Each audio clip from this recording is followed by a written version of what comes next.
Hey everyone, this is gonna be me and my good friend Sojiro Chris, Hello. and we're just gonna be rambling all about the games we want to see at E3 2019.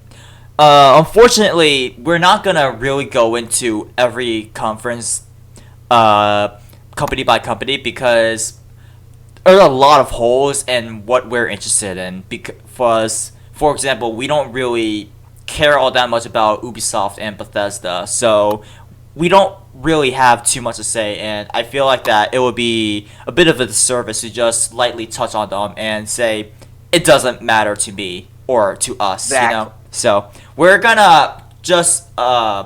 gonna try. Emphasize all the good stuff. Yeah, well, for us at the very least, because Mm-hmm. definitely people like Bethesda and Ubisoft have some good stuff, but they don't really appeal to us, so we're not gonna really touch on that. But Exactly. on the other hand, we do have a ton of awesome games to look forward to for this E3.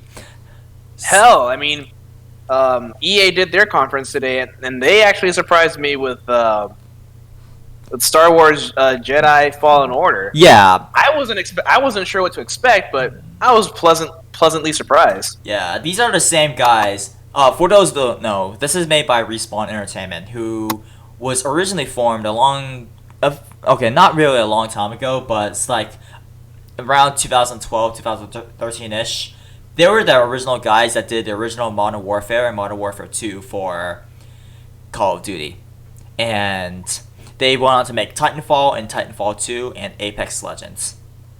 And all of their games are very well beloved and received for having very, very polished FPS mechanics that not many other games do today. So, when I first heard that they were tackling the Star Wars game, I had some reservations because this is a genre that they're not exactly the most, I would say, experienced with, because creating a melee combat focused game is a bit different from making a first person shooter.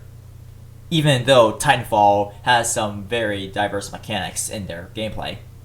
So I wasn't sure how they were gonna pull it off, but thankfully, from what they showed today, it was pretty promising. Not gonna lie.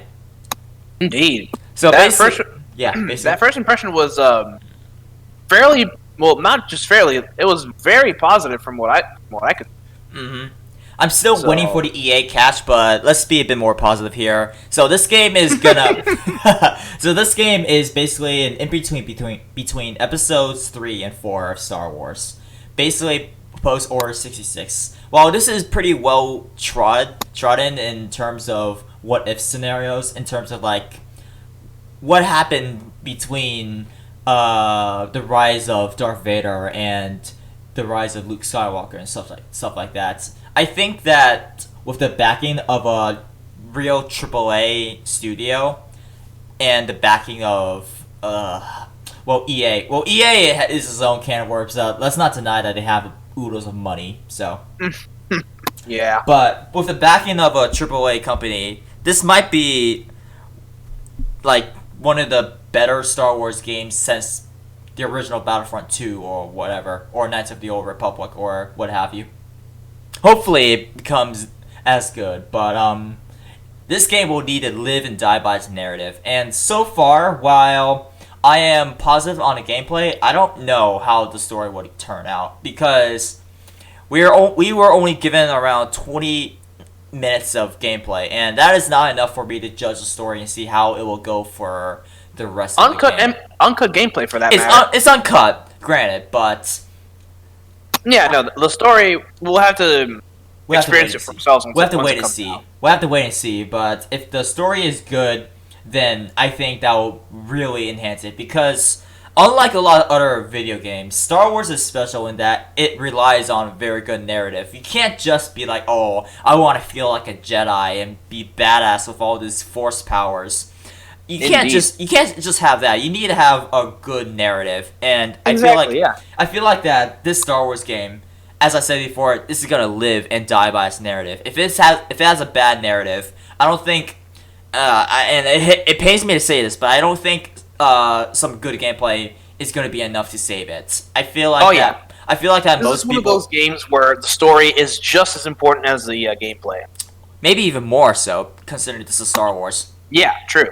So I'm cautiously optimistic for this game, but as I lightly touched on before, I'm just waiting for the E3, not E3, The EA catch. the EA, the EA catch, because Oh, if I may interject, once up? you go ahead and your thought on that. Okay, but I don't think EA has really put out like a banger this generation. I think the closest they've gotten to was Titanfall 2 and arguably Dragon Age Inquisition, which has its fair share of criticisms as well, despite being nominated for Game of the Year in 2014. So, Oh, yeah. I want to root for this game. I am going to root for this game, but Same here. and I trust Respawn because they do good work, but it's the EA catch. There's always there has to be a catch somewhere, and if there is a catch somewhere, I'm it depending on how big it is, I might suck it up, but otherwise I might have to unfortunately pass on it because there's a ton of games fighting for my attention. Oh yeah. Well, as I was going to interject, we now have confirmation that there will indeed be DLC reveal for Smash. Yeah, that's gonna be really really hype. And actually, let's touch on that for a bit. We can jump around. We can jump around games here and there, to liven things up and mix things up. So, do you think they're gonna show off 2 fighters, or are they gonna stick to 1? Tough question, actually. Yeah. I'm kind of hoping that they do 2, but even if they do just 1, at least they're still like on track to release everything by February. Yeah, exactly. So I'm okay with just getting 1, but 2 would be a very, very nice thing. At this point, they gotta start releasing characters within 2 months of each other. Yes, indeed. And Joker came out May, I believe. So, yeah. So it will think so. So number 2 will be July. Number 3 would be September. Number 4 would be November, and then the final one would be in 2020. It'll be January, but yeah, they can start. They can release the second fighter by July, and it'll be fine. Yeah. I don't think I've been giving it more thought. I don't think it'll be a shadow drop. That'll be saved for a different game Nintendo will reveal, but I'll talk about what that game is later. Man, I really don't know what to expect from Nintendo, but besides Smash DLC, I'm really hoping that they show off, at the very least, something related to Bayonetta. Yeah, Bayonetta would be really, really good. Although, that would be hyped to see. Although before we get into Bayonetta, what characters do you think would be announced for the Smash DLC? Are we gonna get the Xbox representative? That's the current rumor that's going around that we're gonna get a Microsoft character. Whenever that's If it is, it's gonna be either Banjo or Master Chief. I feel like that. I don't see anything else being. I don't see anything else. Not even Steve Minecraft. Nope. But a lot of people are clamoring for Banjo. Okay, this might be a bit warped due to who I follow, but I see tons more people clamoring for Banjo than Master Chief. Oh yeah. And while Banjo is good on the Nintendo side, considering Banjo-Kazooie is a beloved Nintendo game. Oh yes, very much so. Master Chief is also the face of Xbox. So, and that would cause a bigger stir amongst the general crowd, not just the Nintendo crowd of Banjo, but it would be really, really game changing. Not game breaking because for the most part these DLC characters aren't broken like they were in Smash 4. Exactly, yeah. But I do think that we're gonna likely. It might be. I think it's very likely it'll be a Microsoft character. I'm still And pinning if it is, well, it's going to be either Banjo or Master Chief. Either way, the internet's gonna freak out. It's gonna explode. It's going to be great. Yeah, explode like nothing else. So I cannot wait. I can't wait to see what it is. So like just thinking about it makes me anxious to know what it is. At the same time, I'm patient and I'm willing to wait until Tuesday. Although let's be real here. What if they debated us and gave us something else? Well, I hope it's a good debate then, because I don't really I'm not too picky on what the characters are. I just want them to be like Fun to play, good surprises, you know. Because this is Smash Ultimate we're talking about, which has like a bazillion characters already. 71-ish if I remember correctly. But regardless, yeah, I'm at that point where I'm like, I have almost everyone I want. Everything else is either too niche or not really like, Yeah. not real like feasible for Smash. Like I'll Indeed. like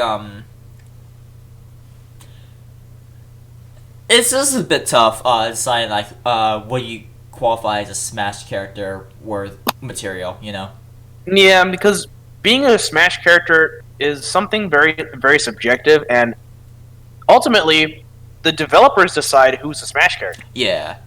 Although in this case, Nintendo picked DLC fighters. Mm-hmm. So not directly the developers. Sakurai just left to say, okay, we can make this work as such. Indeed. But we'll see what they have in store for us on Tuesday. Yep. Moving on, we're gonna mention Bayonetta 3. Ooh. Oh, I cannot wait for this. Bayo 1, Bayo 2. This is my favorite action game series of all time. Like I like it even more than Devil May Cry, because while the two control very, very similarly, down to like the same like lock on and general playstyle, although there are some differences like taunts and style system and jumping working a bit differently. Like Devil May Cry's jump is a bit more stiff. The Bayonetta's a lot more freeform and stuff like that. They all have very similar mechanics like enemy step and all that stuff. But man, I just want to know what's taking them so long. I want to see more about the. Yeah, it's been over a year and almost over a year and a half since we last seen it. Or in terms of like it's been over a year and a half since we saw that last teaser, I should say, and we still know nothing about it. Maybe we'll get some more information on this direct. Who knows? Do you think they're gonna do it though with Astral Chain right around the corner? I think they might. It's kind of a Nintendo thing to do. Yeah, but at the same time, I would think that they will want to focus all their eggs on Astral Chain. Perhaps, maybe. I suppose, but maybe I don't know. I don't know, but all I do know is that Bayonetta 3, if they get so much, give so much as a tidbit of info, I know that the internet is going to go crazy about it. Yeah. And because we haven't heard about it in ages. Definitely. And in a post-DMC5 world where everyone's raving the hell out of it, and even me, like I played a bit of it, and it's honestly really good as well. I think Bayo 3 needs to step up its game too, which is good because both series pushing each other to be better and better and better is always a win-win in my book. That's the golden rule. You always have to strive to improve. Mm-hmm. If you're not trying to compete with your, pardon the redundancy, your competitors, you're going to get left behind. Yeah, exactly. And this applies to not just gaming, video games, but it's more of a general thing. Yeah, exactly. But back to Bayo. I think that what I really want is them to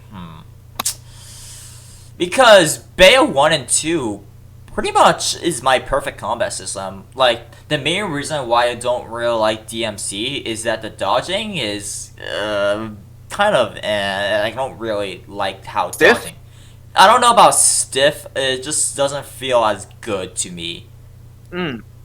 And and honestly, Bayonetta's dodge offset is my favorite thing about. Oh yeah, definitely. Because I feel like I can really create my combos with dodge offset as a mechanic. Without it, I'm kind of like stuck here, feeling like I can't really do much here. Although that might be because I'm bad. Oh god. Don't get me wrong. Don't get me wrong though. DMC is still fantastic. It's just that Bayo is my preferred action series. Yeah, I hear lots of good things about DMC. Mm-hmm. All right. And then So what do we got? Let's bounce back. Try a different genre. Let's talk about Halo. I was about to say that Halo Master Chief Collection coming to Steam and Windows Store sometime this year. And man, what a time where we're gonna get a Halo game on frickin' Steam of all places. I know. It's like I don't know what timeline we're living in where this is possible, but I'm glad we are. I feel like gaming in terms of like exclusivity is kind of like loosening up.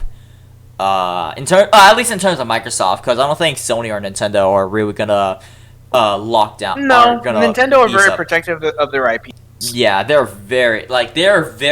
were skittish about going into it in mobile at first. Yeah. But honestly, though, I like the fact that Nintendo is very protective of their IPs because they actually do things with their IP. Well, that and they also tailor the games to their hardware. Like also true. Like their games are suited for the hardware, for better or for worse. Like the Wii U. The Wii U has some good implementation of the gamepad, but overall, it was like, why is this a thing? Exactly, yeah. But things like motion control, some really good games came out of it that were designed around motion controls for the Wii, for example. Yeah. And the Switch had very good multiplayer, local co-op and stuff like that with the Joy-Cons and such, being very easy to slide in and slide out. So it's a bit subtle, but their games are really like kind of special due to the way they utilize the hardware.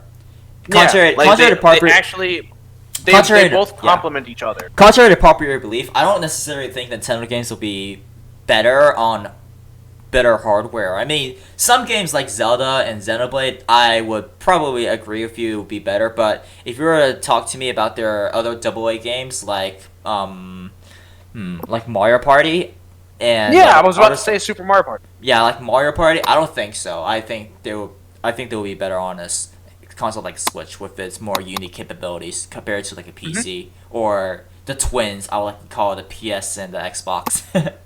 Yeah, because for example, Super Mario Party uses the actual console screen. Yeah. As part of the the game, the way the game interacts with itself. Some of the games, at least, it links up with another Switch for a bit of like somewhat like a weird DS like game, but otherwise. Yeah, exactly. Yeah. See, that's something you can't really do with any other console or even a PC. Yeah. Because you don't. That's the kind of thing that you don't see anywhere else. For better or for worse, I just say. Sometimes when I mean for the worse, I mean like when they kind of go off the rails, like with Mario Party 9 and 10. Oh yeah. Never forget. But otherwise, we don't talk about those games. No, we don't. But yeah. Getting back to Microsoft though with Halo and MCC. I don't think we'll touch on this too much because this game already exists and we can play it already on an Xbox.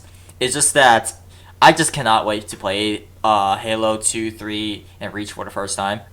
I cannot wait to keep playing Reach because that's like my go-to multiplayer game. And it's going to be on PC! Yeah, it's gonna... That alone is huge! I know, and I'm sorry, I cannot play any shooter on an Xbox or a PlayStation controller anymore. It either has to be Switch with its gyro or mouse and keyboard. It has to be either of those two. Indeed. I've been spoiled. Yeah, if you're gonna give me a first person shooter or a shooter in general, I need to play on either a Nintendo console or PC. No, And that's not to be elitist either. It's just that we're just used to it now. I mean, look, it's funny being elitist when talking about shooters on the Nintendo console. It's true. It's just like what? True. What are you even talking about in that case? But in that case, it's true because gyro is so much better than twin sticks. I'm sorry. Of course, mouse and keyboard is still better, but I would still vastly prefer using. I was vastly prefer using gyro plus sticks instead of just sticks. I couldn't get into Horizon Zero Dawn because of its awful aiming because dual sticks suck. Ugh. Ugh, no, no, thank you. But yeah, Halo MCC coming to PC. Reach is gonna be batched on PC, so they're releasing the Halo Reach first, and then they're gonna go through 1, 2, 3 ODST and 4. Wait, ODST also made the cut? Yeah, ODST is part of MCC now. Oh my god! Okay, wow, that is awesome. Have you played ODST? Reach 1, 2, 3, 4. It was added in a post patch, just like how Reach is being added as DLC to MCC. Oh my god! Well, we are certainly living in the best timeline. Confirmed. Indeed. Have you played ODST? I don't remember you talking about. Yeah, ODST. I have played ODST. Oh. I played Halo CE, Halo CEA. Ah. Same thing, but with fancy graphics. Yeah. Halo 3, Halo 3 ODST, Halo Reach, and then Halo 4. Man. I did not get to play. Well, that is not entirely correct. I did play Halo 2, but it was just like a very, very tiny fragment of Halo 2 at my cousin's house, and I'm pretty sure you still enjoy it because it's Halo. It's like I would say that was like my first taste of Halo, even though I had no idea what I was doing at the time. Oh, I think I remember my first experience of Halo back in the day was watching some teenagers playing split screen for Halo 1, I believe. And since I was a kid, I was like, "Why don't you go inside the Warthog?" I didn't know it was called a Warthog. But I was like, "Why don't you stay in the vehicle? The vehicles are cool." Oh my god! But yeah, that was my first. That was my first exposure to Halo, and I think I remember Halo 2's final level. I think I don't remember. The thing about Halo 2 is just that I can't remember something that I haven't played vividly enough. It was like this tunnel run segment, I believe. I don't remember, but I don't know, but I do know that that's the thing in Halo 1. And Halo 3's, well, I'm not going to spoil it. It was a time mission, I believe. Yeah, for Halo 1 it is a mission. It might have been Halo 1 then. It might have been Halo 1, not Halo 2. Halo 1. Okay, it might not have been 2, but I do remember like this timed mission where you're escaping like this tunnel where you have access to Halo 1. We have access to Warthog. Okay, then okay. Yep, that's Halo 1. Then it's not 2 then. But yeah, I just didn't remember that because I did play Halo 1 on PC. That wonky ass original port to PC. I still really, really loved it. But I also haven't played it in years, so I kind of forgot almost everything about it. So, yeah. That's true. But anyway, Halo MCC on PC, it's coming out, and I can't wait to get my hands on it. And that's going to be a great appetizer when we eventually get Halo Infinite. Coming soon? I don't know. We don't know that yet. 2020, 2021? I don't know. It's in development. It's in development. That's all we need to know. Looking good. Beautiful, looking good. And from what I hear, well, they're trying to harken back to like the old days of Halo with more open world spaces. Yeah, and you're more privy to explore and whatnot. And they're also going back to the older art style compared to 4 and 5. Because I don't know, people didn't really like the art style Halo 4 and 5, right? It's not that I didn't like it. It's just that, well, in terms of Halo 4, something about it just didn't really mesh well with me. Like, the colors were like too washed out. Everything looked too bright. So, Okay. or at least for like the multiplayer maps, everything that was way too bright, and I don't know, the maps just didn't look really. It's just hard to say that something doesn't look Halo-ish because what is Halo-ish can be very, very subjective. Yeah, But that's kind of asking people what is Zelda to you. exactly. Although I guess not to that same extent. Because However, I will say this: the maps definitely took a turn for like the worst. expanded, big, big team battle Mm-hmm. kind of. Oh Jesus, structure, and I don't know. It was done just to like to justify the fact that they added sprint as a default mechanic. So yeah. You in terms of gameplay though, we were talking about how it was gonna go for a more open level design, but I think that to supplement that, they should remove sprint, but also increase the base speed of your movement to a degree, because not only to traverse it better, but also to offset the fact that you don't have a sprint. It's kind of like how I'm gonna bring this up multiple times, but Doom 2016. While I don't want Master Chief to run as fast as Doom Guy, I do want him to run faster, because I don't remember much of Halo 1, but I do remember that he was pretty slow.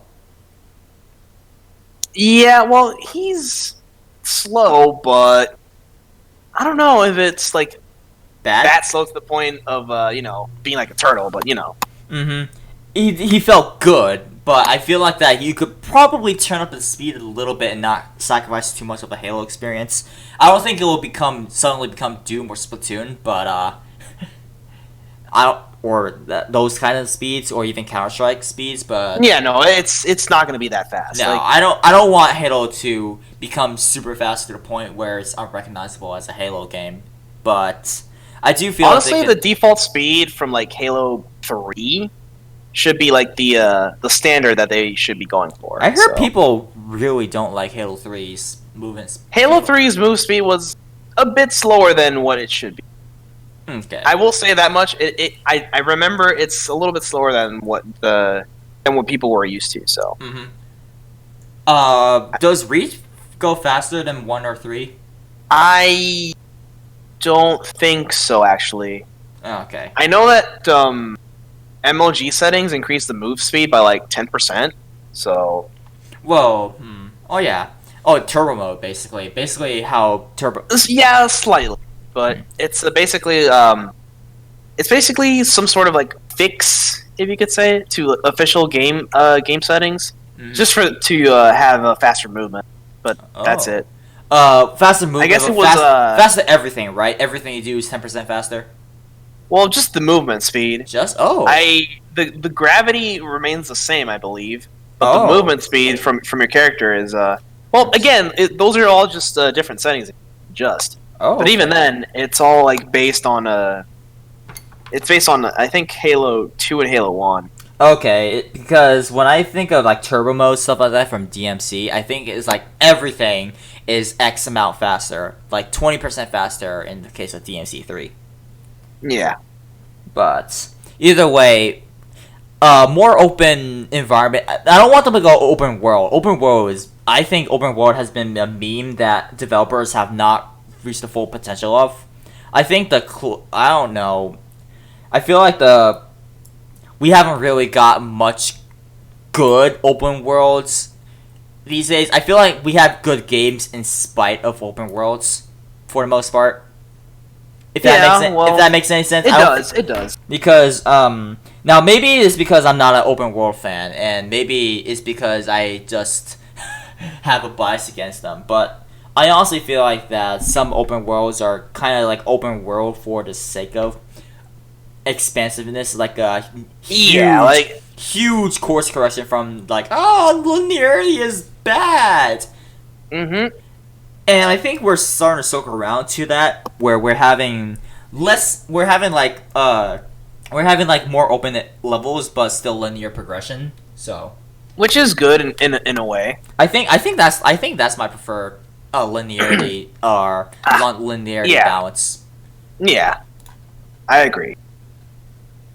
But honestly, I like the fact that they're really trying to expand on game worlds as such, like to give the player things to find a bigger game world to explore, things like that. Because let's be real, if you can't take the time to appreciate the game world, then I feel like it something's wrong there, because yeah. immersion is a big part of video games, more so than anything else in Oh yeah, media, definitely. more than movies, definitely in TV shows. But Excuse me. with the more open worlds, or I wouldn't say open world, with the more open structure of Infinite, though, what I would like to do is like them taking like a page from June 2016. In June 2016, there was a lot of like secrets you can get because if you explore. So if you explore, you can get certain weapons earlier than you're intended to. And I feel like that if Halo wants to go to a more open route, I feel like they could take a cue from that. Like, for example, what if you go off the beaten path? Like, go explore off in this cave, fight off the Covenant Prometheans? I don't know. The Covenant, Prometheans, let's see. Well, the elites are they Covenant? No, I think they are like allies with the Covenant, but they allies with the outside of Covenant? that, Okay. well, I think so. Okay. I believe they're allied with Okay. during some games. Okay. There's a Flood, there's a Covenant, the elites. Are the Floods Prometheans. still a thing in Halo after 3? Or no? Do you remember? Let me see if I can remember. No, I think the only like major enemy on Halo 4 was the Prometheans. Oh, okay. So maybe you could find some Forerunner technology that lets you recreate like the Magnum pistol or whatever. That would be pretty... I honestly don't really remember too much about that, but but all the Halo lore hounds might know this better actually. Yeah. But if you could like explore some places and find some like technology or stuff like that, and you lets you create some cool weapons like the OG Magnum pistol from Halo 1. That'd be nice. That would be like, really, honestly, really funny. If they're like I guess sort of like exclusive to campaign or something like that, then that'd be cool. Yeah. Like I'm sure they can do something like that. Or if they were to put it in multiplayer, it would be exclusive game mode where it's like a bit like Kingdom of Hell or Golden Gun from GoldenEye, but yeah.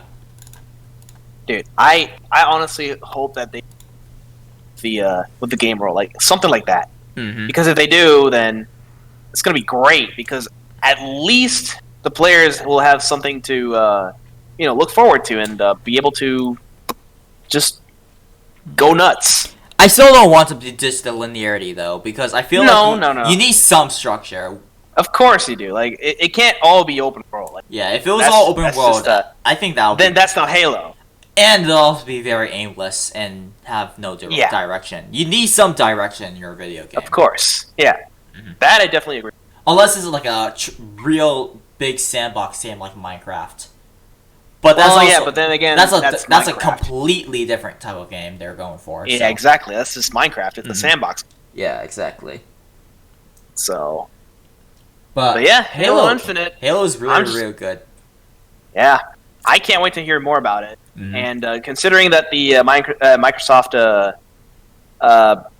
press conference is tomorrow, we may very well see more information there. Yeah. They said it can be up to maximum of 2 hours. However, here's something cool that Phil Spencer just talked about today. Oh my! Give me a second. Wait, actually, never mind. I'm gonna edit this out. Here's the thing about something Phil said. He is looking to kind of like rehearse more and more, so he can trim it down to 90 minutes. So there's... Oh, nice. But what he's going to do is he's not going to be on stage as long. Instead, they're just gonna show games, games, and games. They're also yeah. that's what I'm looking forward to. The games. That's Basically. what I want. And they're also gonna show off xCloud, and they're yeah. gonna plan to release it this year. For those not aware, Microsoft xCloud is basically their answer to Google Stadia, the streaming service, which let's just say doesn't really appeal to us. I'm sorry, hang on. Alright, I'm good. Alright. You run that by me again? Yeah, Halo, Oh boy. Microsoft's xCloud is basically like their answer to Google Stadia, the streaming service that Google has that garnered, not so favorable reactions, I suppose. Yeah. I feel like Microsoft might get away with it more, but I don't know if I'm still going to be completely on board with xCloud. Just due to the fact that it's a streaming service, though. Because I don't have any problem with it existing. Because it's gonna be an option. So if xCloud is not gonna take away from Microsoft's like local games on Xbox or PC, then I don't really care. Just more people can play it. Microsoft's words, they're targeting the 2 billion gamers out there with a smartphone and all that. They want to target them. They want to get rid of the barrier between buying a console and playing the game. Because as much as hardware can improve a game like we see with Nintendo games, it's still a barrier, and Microsoft wants to eliminate as much as possible with streaming. And while yes, there's gonna be a ton of drawbacks of streaming, some that might never go away, like input latency. I feel like that's never gonna go away compared to local games. Inherent input lag is just a thing that we may very well never be able to get rid of. Honestly, I don't think it's possible to get rid of it with streaming. I don't see it because if it's just a far away thing, it takes time for even light to travel distances. So yeah, because here's the thing: unless we can reach signal transmission speeds of across the globe in no time whatsoever, I don't think we're going to be able to get rid of that input lag. No, at least not yet, at the very least.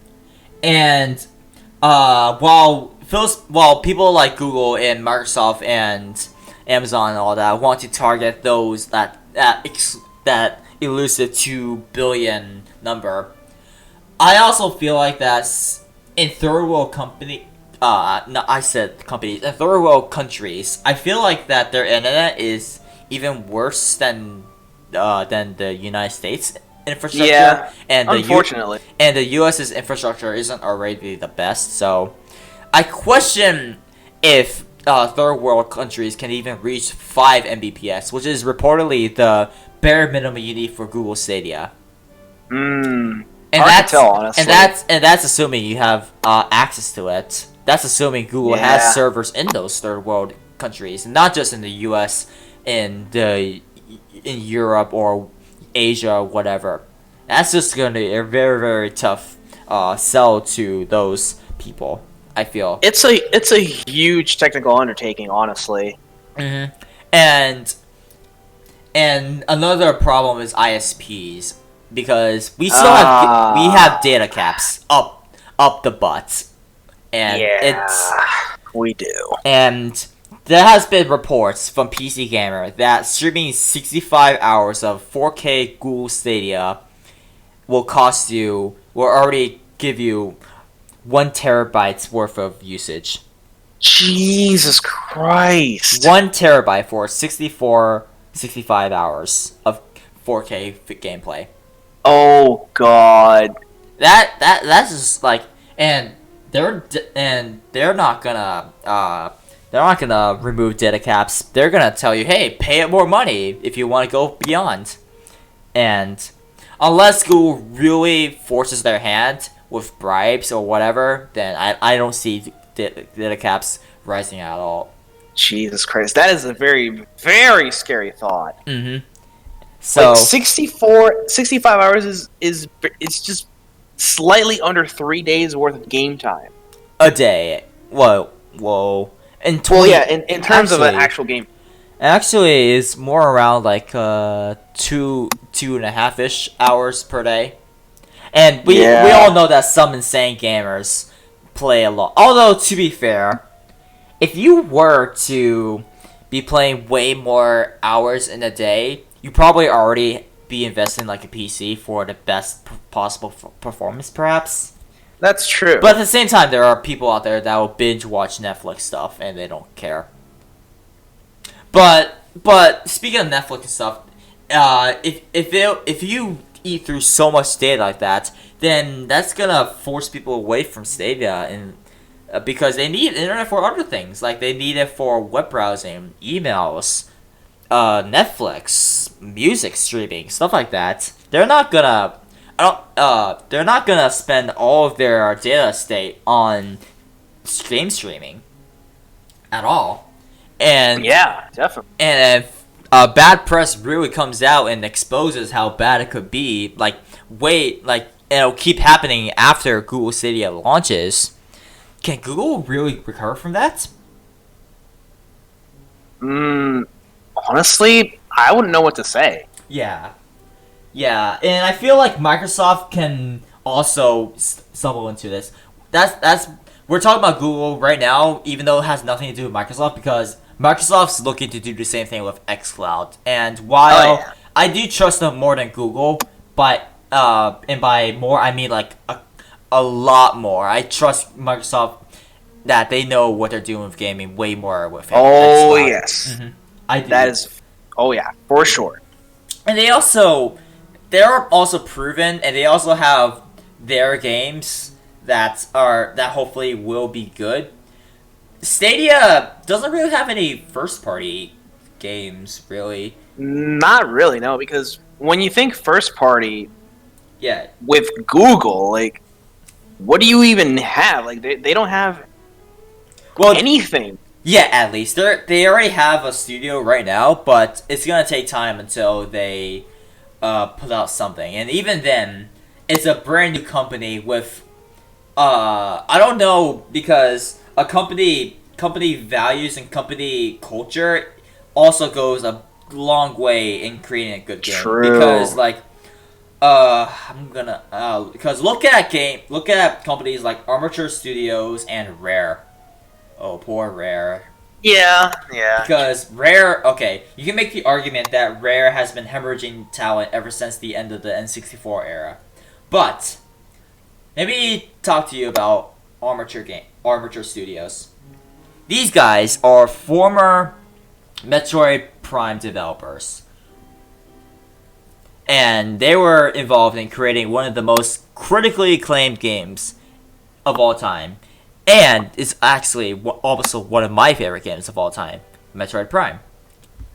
But ever since leaving, they haven't really put out anything to the same caliber as that.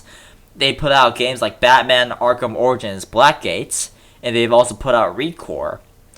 And they're all made by the same people, but they didn't really have like a guiding they didn't really have like the guiding management of Nintendo. True. And I don't mean to blow smoke up Nintendo's ass, because sometimes they get their hands in their hands in stuff that doesn't belong, like Star Fox Adventures and Metroid Other M.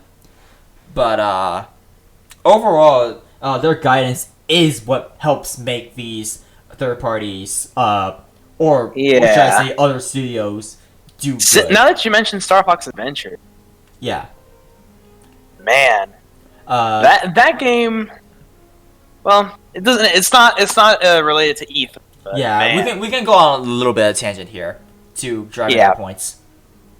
Yeah, because Star Fox Adventures is one of those games that you can't.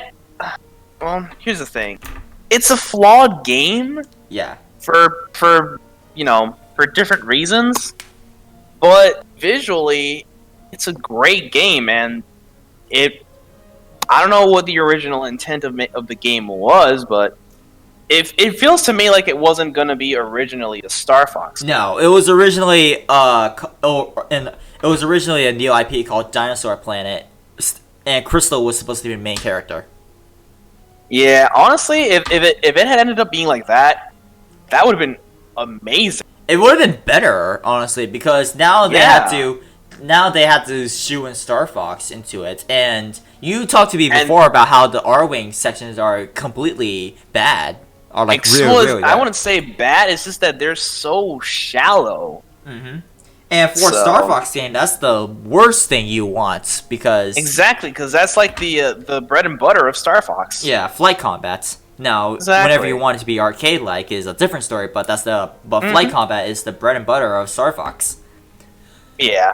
But anyway, getting back to what we were talking about earlier. Yeah, about like company culture. I don't know how Google, their first-party studio. I'm gonna say studio because I don't know if they have multiple. I know they have at least one. Yeah. I don't know if their studio can put out good stuff. If they do, good. I hope for the best. I guess that's to be seen, honestly. That is Like to a be lot of this new things that are surfacing right now, like the X Cloud, the Stadia. Mhm. It's all a test of just to see. Excuse me. Mhm. Just to see how these things pan out. Yeah, but Because we have nothing to go off of. Like we do have the general information, but as for how it's going to perform, again, it's to be seen. yeah, We don't know that yet. Yeah, exactly. But here's Right a question. now, all we can do is just give them the benefit of doubt. Benefit of doubt, yeah. But here's a question that I've actually seen elsewhere, but I'd like to repeat it back to you. Do you think consumers ask for game streaming, or do you think it's something that companies are pushing for, hoping we accept it? I honestly think that companies are pushing for, because game streaming right now, well, we have Twitch, and no one complains about Twitch. Well, Twitch is also like broadcasting your stuff, and it's still done locally. That's also true. So like, But even then, when I'm talking about game streaming, yeah, like streaming your games. Well, I just don't know. I feel like Twitch and what Google Stadia and xCloud are doing are two completely different things. Yeah, and if that's the case, then no one's been asking for this. At least I feel like people aren't interested in this. But here's the thing, though. Do you think that it could be something that we thought we never asked for, like the thing that we didn't know that we wanted? Yeah. Do you well, I don't know, because there is no there's no baseline of expectations. Yeah, and this is also new. It's also very new and very young technology, so again, there's no baseline of expectations, and I just don't know who the target audience is. Yeah. However, one of my friends, he actually did try game streaming once with something called GeForce Now. And I've heard of that. This is how he was able to play the entirety of Neo and get up to New Game Plus 2. That's actually pretty interesting. He said that it wasn't terrible, and most of the deaths came from the fact that Neo is just a really freaking hard game. And true, it is a very, very hard game. It's like you took Ninja Gaiden and put in Dark Souls. Yeah, but now here's my question. Yeah. Ultimately, what's the aim of game streaming? Like, if it's not something akin to what Twitch is, then what's the aim of game streaming? Well, it goes back to what I said earlier about how they want to aim for that elusive 2 billion number. They want to expand the gaming market way beyond just consoles and PCs and even smartphones. I guess so. But even then, outside of expanding their consumer base, what's game streaming going to actually, do? Like, what is the intended use of game streaming? Like, do we like stream to an audience, or what exactly is game streaming going to do? I feel like they want to move into like this subscription service for recurrent revenue instead of like one and done buy games.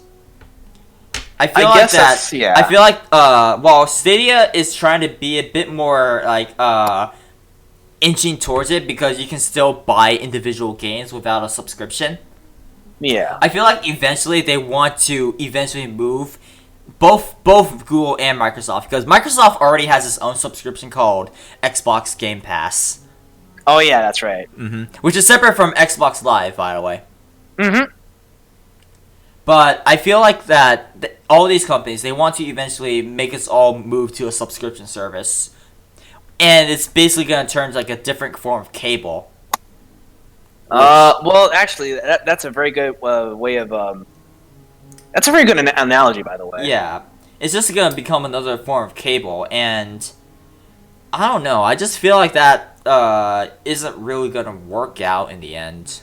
Not really, no, because if you think about it like this, if it's cable, if it's some sort of like new kind of cable system, then do you even have the choice to like get whatever games you want, or would you have to like subscribe to a specific service, or do you have to like subscribe to Let's say point- Google puts out a banger of an exclusive. That will be Yeah. stuck on Stadia and it's and potentially a subscription service. You're gonna have to buy into that subscription service for like a month if you want to buy it. exactly? But Or then buy it. I mean, play it. yeah, but then where do we draw the line in versus well, where do we draw the line in buying games versus buying subscriptions? Because if you think about cable has different packages. You got the basic package, and then you got separate channels, which you have to buy. And if it grows enough to be like that, it might blur the line between buying games individually and buying subscriptions, which honestly, I don't know if that's a good thing that people may or may not want. I'm trying to look at it from the developer side right now, because I suppose so. Because like if it's game streaming, then the streamer holder can just pay the devs, and that's that. True. They don't need to sell X amount of copies. They just pay for the work like a contract worker, and True. that's that. Yeah, good point. But at the same time though, since this is a subscription service and they want people to keep buying in, that could also mean that the market is also going to be way more competitive as like a curation type of deal. Oh yeah, definitely. So like less people can get inside that subscription service. True that actually. Didn't even think about it that way. So while it will benefit those that can get into those subscription services, I don't know if it would also like benefit the little guys in question. I feel like this will really hurt people like indie games. yeah, that might be the main struggle, but it's yet to be seen. No one knows where they're gonna go with this. We're talking about stuff that can happen in 5 years tops. Oh yeah, definitely. This is not gonna change overnight. Even right now in the United States, physical is still one of the biggest ways people consume games. Digital is growing and growing, but physical still remains as one of the best ways. Definitely. And but anywho, I think we really covered xCloud, Halo Infinite, Halo MCC, Halo Infinite, the xCloud, even Google Stadia to a point. Yeah, and Stadia already had their thing, which did nothing. It actually drove me away from thinking about Stadia at all completely, dude. I have negative hype for Stadia personally. Agreed. But yeah, I think we talked enough about xCloud. You said you're a fan of Gears of move on from xCloud though. I'm a pretty big fan of Gears, but has that even been exclusive to Xbox? Oh, it's on PC. Well, yeah. So honestly, I can't wait to see what Gears brings to the It's table. exclusive to Microsoft, basically. So even if you buy it on PC, you're still giving Microsoft money. Yeah, that's true. And I'm gonna try and keep it short for Gears of War because, again, I've yet to see what they're gonna do, and it's Gears of War. Yeah, Like you can't really can't change too you much. say Gears of War and you already know what I'm talking about. Mm-hmm. So all I can say is that I want to see more information about the game because I would definitely want to buy the next installation of Gears of War. And no, please do not even dare mention. Well, that one did you play Gears 4? I did. Is I sure did. Is it good? In my experience, it was a really good game. Okay, that's It good. was pretty solid. Okay, that's good because it's one of those games I just don't hear about at all. Like it came out. It's no one of the one- more I guess I don't know if overlooked is the proper word I want to use, but it's got a bit of a more niche audience. So It's funny calling it niche when Gears was one of the biggest top dogs of Oh, yeah. Xbox. it is. It's so It's weird. It's just that it's not really.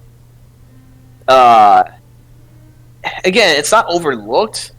It's just that not a lot of people really make Gears like their first game they think of when you mention shooter Xbox. games Hmm. or Xbox. Yeah, Oh. if you mention Xbox, then people think Halo. Actually, did you play Judgment? Gears of War Judgment? I don't think I've actually played that one. Okay. I've only played the main 1, 2, 3, 4. Because I couldn't remember which one it was. I couldn't remember if it was 4 or Judgment, but I remember there was one Gears game that was not very liked, comparatively speaking, maybe, and that might have been Judgment, but Potentially, that might have been why it kind of died down greatly. Maybe it might have been 3, but I do not know. I don't really remember that far. But you I just did remember like playing you like all of the 4 games you played, right? I personally liked all of them. Yeah. Mm-hmm. Again, this could be just a personal thing, but I enjoyed my time with them. So Okay, then there's nothing I can take away from that. yeah, exactly. So, And, but it's just that for me, I don't know, something about third-person cover-based shooters don't really appeal to me that much. The one game It's an interesting spin on the shooter genre. It though. definitely That is, but the one spin on the cover-based shooter is Vanquish. Ooh, that's a fun game where cover is actually a last resort. Cover being a last resort. Yeah, it's like you're if you want to play like more stylishly, you're dancing in and out in between enemy fire, and using cover as like a way to breathe, and then you get back for like a few seconds. Then you get back into the fight. Interesting, actually. Yeah, it's basically like more of like an actiony. It's like what if you made a third-person shooter and gave it more movement options, basically. Okay, that I can see. Unfortunately, though, Vanquish is kind of shallow as well because some of the level design doesn't facilitate that movement, and that's unfortunate. and there are some weird limitations that kind of shackle it. I feel like it needs a sequel in order to really hit its full potential. I see. But yeah, I do feel like that. In terms of third-person shooters, I'd rather play Vanquish or Kid Icarus Uprising. Fair enough. But those are the types of games I like to play, where Indeed. action is the forefront and being aggressive and playing defensively by being aggressive is my way to go instead of hiding for cover and then popping up to pop off some guy's head. Definitely. That's my take though. But Oh yeah. I'm not a Gears fan, but that's because I never played the games and Yeah, that's completely fair. Mhm. Like honestly, there is no harm in that. So they're gonna show new Forza. Alright. They're gonna show new Forza. I think they're gonna be fun. I might have to pick up a Forza game once and for Maybe all. just one, just to see like what the hype is all about. I think most of the heights. I think is Gran Turismo good anymore? I would not know how to answer that. OG Gran Turismo was, Oh, in my opinion, fun. I don't remember. But I was so bored with Gran Turismo 3. I'm sorry. Yeah, 3 was. Mm, Well, I say that, but 3 is one of the highest rated games of all time. well, yeah, but again, it's all a matter of personal preference at that point. I suppose. I honestly think that Gran Turismo 1 and 2 felt more like arcade racers than anything. Okay. So I honestly enjoyed my time with those. Okay, but Gran Turismo 3 was one of the first games I ever played, and God, I was so bored. Even as a kid, I was so bored. I can't. I don't blame you. I don't know. But yeah. But I just thought of something. What's up? All right, I want to fire off this question, and it's sort of a quick lightning round, but then we can get into move on. 3 predictions for Nintendo games that we may or may not. Yeah, say. I think we can move on from Microsoft because Forza is Forza. Not much to say, but exactly. What's gonna be our 3 predictions for Nintendo then? Okay. I'm gonna pass it on to you first. Okay, so my first prediction, I feel like we might see something related to Metroid. Not Metroid Prime 4 because RIP. But I want either a Metroid 5 or Metroid Prime Trilogy announcement. And I keep asking for Metroid Prime Trilogy. I've been asking for this since last year. But oh yeah. Actually, I've been asking for even longer. I've been asking that since 2017. But Jesus Christ. But I would love a Metroid Prime Trilogy port, and I will also like Metroid 5. And what is Metroid 5? You might be asking. All right, so let me run down what this is. So you have the OG Metroid or Metroid Zero Mission. Zero Mission pretty much effectively completely replaces NES Metroid. There is no reason to play NES Metroid anymore. I'm sorry. Oh yeah, definitely. Especially since you can play NES Metroid on Zero Mission. So it's like it's a remake that also contains the original game. So yeah, no reason to pick up the original game. Exactly. NES. Like it's just better in every which way. Metroid 2, Return of Samus. That has 2 amazing remakes. Another Metroid 2 remake, which is a fan game, and it has Samus Returns, which is another really, really good interpretation of it that also has some really good implications for what could happen in like a potential Metroid 5. Super Metroid is called Metroid 3 in the title screen, and Metroid Fusion is considered Metroid 4. So, they can't call it Metroid 5 officially, but I feel like it's time to go progress beyond Metroid Fusion and give us Metroid 5. Just like how it would be nice. Just like how Devil May Cry 5 finally pushed past Devil May Cry 2 and 4. We need Metroid 5. It would definitely be nice. And so, having said that, what's your second prediction / desire to see from Nintendo at this E3? I want to see I want to see the new model of Soft game. Same here. I'm gonna tell you that straight up. I want to see what model of Soft. That's your second prediction or your third prediction? That's one of them. Okay. Not my second, but that's one of them. That's gonna be a shared prediction for all of us then. Yeah. Yeah, it definitely is. They are officially the GOAT of Nintendo. They are the reason why. Oh hell yes! They are the reason why Breath of the Wild is so good. They are the reason why Animal Crossing and Splatoon are good. They are the reason why so many of your favorite recent Nintendo games are 10 out of 10s. They are the GOATs. Definitely. And if Xenoblade is anything to show for it.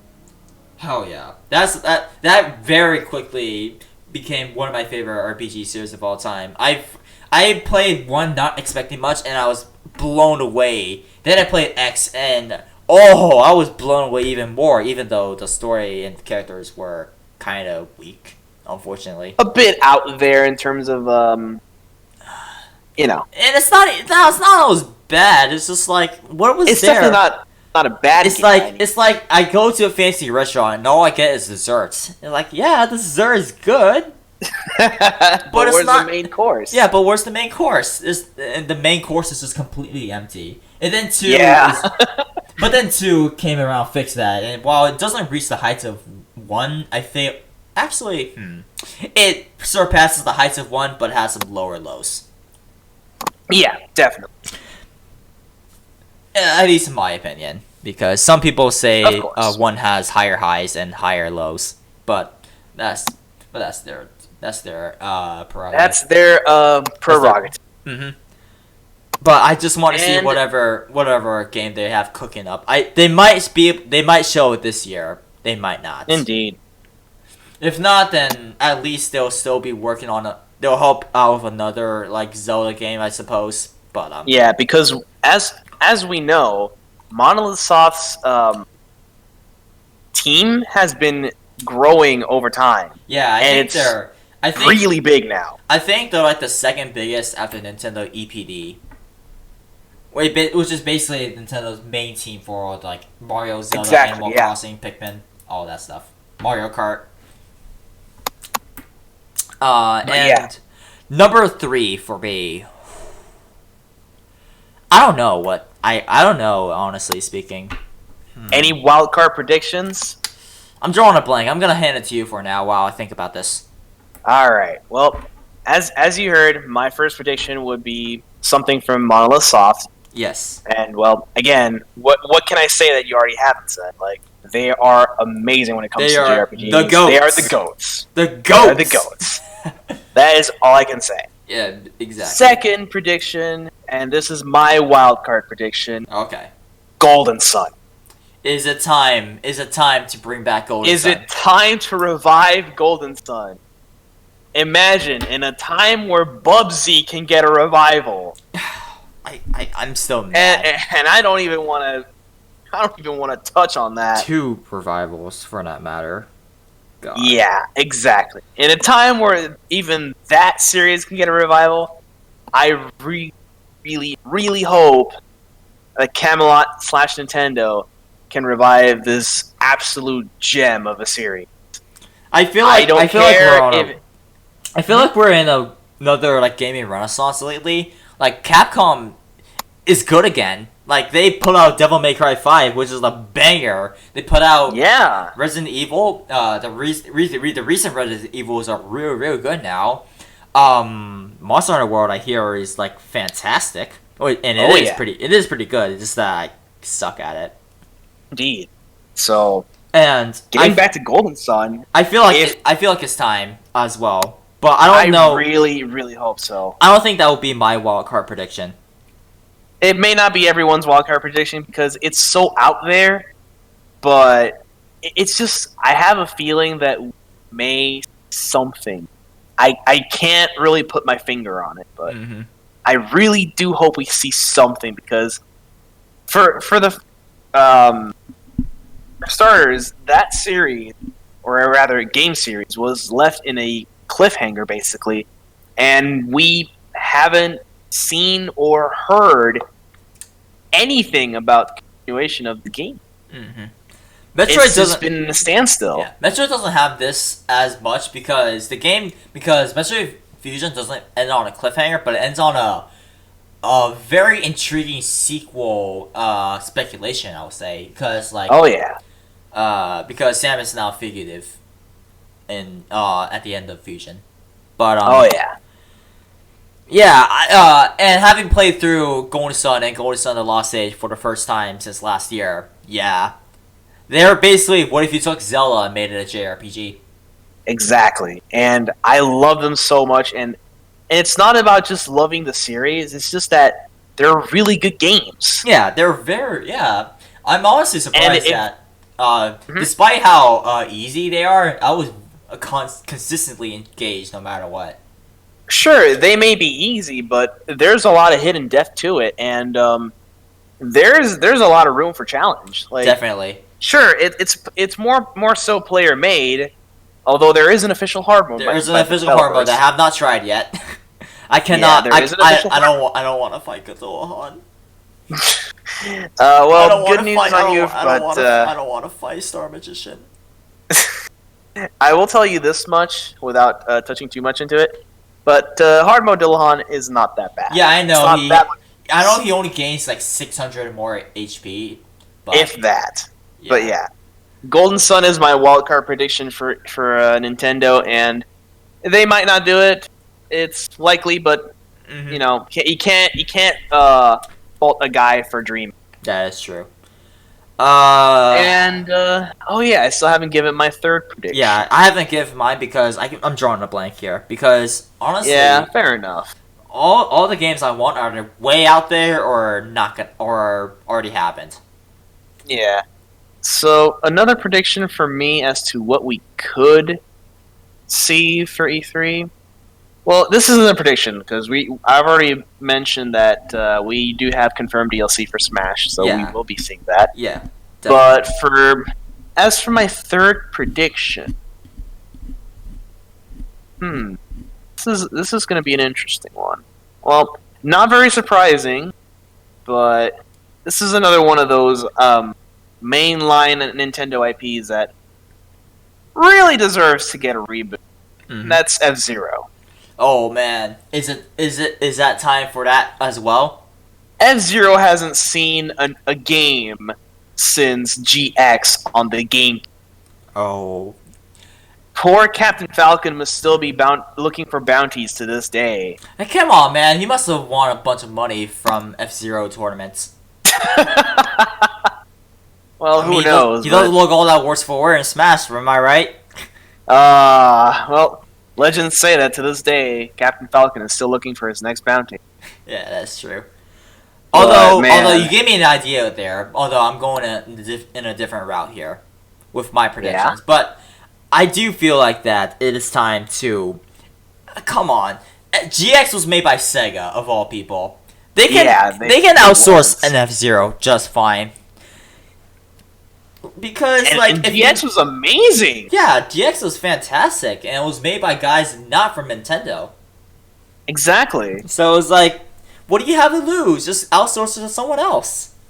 Someone who will treat the series justice. Yeah, exactly. I feel like that F-Zero is something Nintendo doesn't need to do directly. They can go approach someone else and do it. Exactly. If they don't know what to do with the series, hand it to someone who has a good idea of what to do. At this point, I don't think it's about knowing what to do. I think it's about the sales potential. That's also true. But I also feel... because... F-Zero... Yeah, go ahead. Because I'm thinking back to, like... actually, this might be a bit apples to oranges, but I'm thinking back to Kid Icarus Uprising and how criminally underrated that game is. Because that game didn't sold that well. It was so good enough at around, like, 1.5 mil. But... that's so criminally low for such a game with so much love, soul, and heart put into it. Jesus. Yeah, exactly. I'm still bitter. And I'm gonna catch some heat for this, but the controls are perfect. They don't need changing. If they had twin stick shooters, if they had twin stick, it would have been massively compromised. Ooh. That's a spicy hot take, but I'm not backing down from it. Because people say these twin stick controls. Stick to your guns. I feel guns because it's actually a third-person shooter. But but I honestly feel like the only way you can make Kid Icarus Uprising control better is if you put it mouse and keyboard. Even gyro, and I love gyro, but gyro is not fast enough to make up for touchscreen precision aiming. That is true. You need mouse and keyboard if you want to match that. But you'll also be stuck in the four cardinal directions. Indeed. Okay, that's my mini rant over. But they might look at. What about your third prediction? But that might run into like the predicament with F-Zero. Like they might look at Uprising, but like, okay, well this IP revival didn't really do well. Why should we do the same with F-Zero? That's true. But I also feel like that we're targeting a different audience with the Switch. Mm-hmm. All the big games have been games that harken back to some of the more core games, like Odyssey with 64, Zelda to Zelda 1, and yeah, exactly. All that stuff. So I feel like even if they only reboot F-Zero once, I think most people would be extremely happy with that. Yeah, as long as it's good. Because exactly, it has to be good. Because people will not settle for half-hearted developed games. Yeah, and they do vote with their wallets. Look at Star Fox Zero. That game bombed. It Oh, literally did bomb very, very hard oh, because people didn't think it was good enough. yeah, It's a shame, but that's what happens when you put out not so quality products, and exactly. yeah, it's just unfortunate. But moving on from that, my third prediction, I think it's finally time we also see Retro Studios game. Oh man. Are they really? Have they really been doing nothing but serve Nintendo's cafeteria for the past 5 years? Cause Oh, have you followed the Twitter? They do nothing but post pictures of barbecue. really? Well, hold on a second. I'm about to do that right now. Go look it up. They all they do is like happy celebrations, and they just post pictures of barbecue. Retro Studios. There's no space between Retro and Studios, by the way. All right, thank you for that. Okay, here we go. Retro Studios. Okay. Oh my god, you're right. Yeah, You're right. Oh my god. they do. Are they really doing nothing but being like the cafeteria men? Oh my god. This can't be real. It is real, unfortunately. Oh, hang on. Official Retro Studios Twitter feed. We love our fans. This feed will not be used for breaking news or announcements. Well, there you have it. I know, but I know, but still, with how much they're posting about beats, I can't help but feel that that's their actual that's their Oh my actual. god. Oh my. Jesus Christ. Well, they haven't posted anything on their website since April. 2015, according to like. No, that's their their pin. That's their pin tweet. Well, is it? I mean, this is on their website. Oh, they're You're talking about the website. I Yeah, was this talking is on their website. I haven't, Okay. they haven't posted any news since 2015. So, I don't know. That's kind of true. Oh, wow, I forgot about that. Wow. Have they done much of anything? Well, they made Well, the, I mean, they have copyrighted their website. they've okay. If you're talking about Retro Studios in general, they've made the Donkey Kong Country Tropical Freeze ports. Yeah, that is true. So they've been active. Barely. I There were, guess. there were rumors that their latest game was running under hot water, so it wasn't going all that good. Ah, that's unfortunate. It's really bad. I mean, I don't want to say necessarily bad. It's just very, very unfortunate because stuff happens all the time in terms of game development. Yeah. And sometimes we aren't privy to it because I'm gonna go bring Monolith stuff again. They've been talking about how sometimes they have their new IP pitches rejected all the time, Yeah. and sometimes it's because the idea is just not good. Period. So, Agreed. and it doesn't happen to just developers. It happens to us too, as some Yeah. creators. Some will ditch the bad ideas and only go with the good ideas. Definitely. But man, this is. It's just really, really surprising that they haven't really posted anything. There are Right to also time. there are also what I consider the GOAT Nintendo developers because the Prime series is so good. No one plays them. No one played the Yeah. Prime series. I'm so pissed off. Jesus Christ. I know, right? Like people look. I know I don't want to be petty, but I kind of feel very, very angry that people are like, oh, give us Metroid, but no one goes out and buy the games. But no one buys them. It's like, then what the fuck did you expect? If you're not buying the games, of course they're not gonna make new games. It's basic economics. Exactly. So buy the games that you want to buy. Don't just be entertained by the idea of games. Buy the games you are going to be hyping up.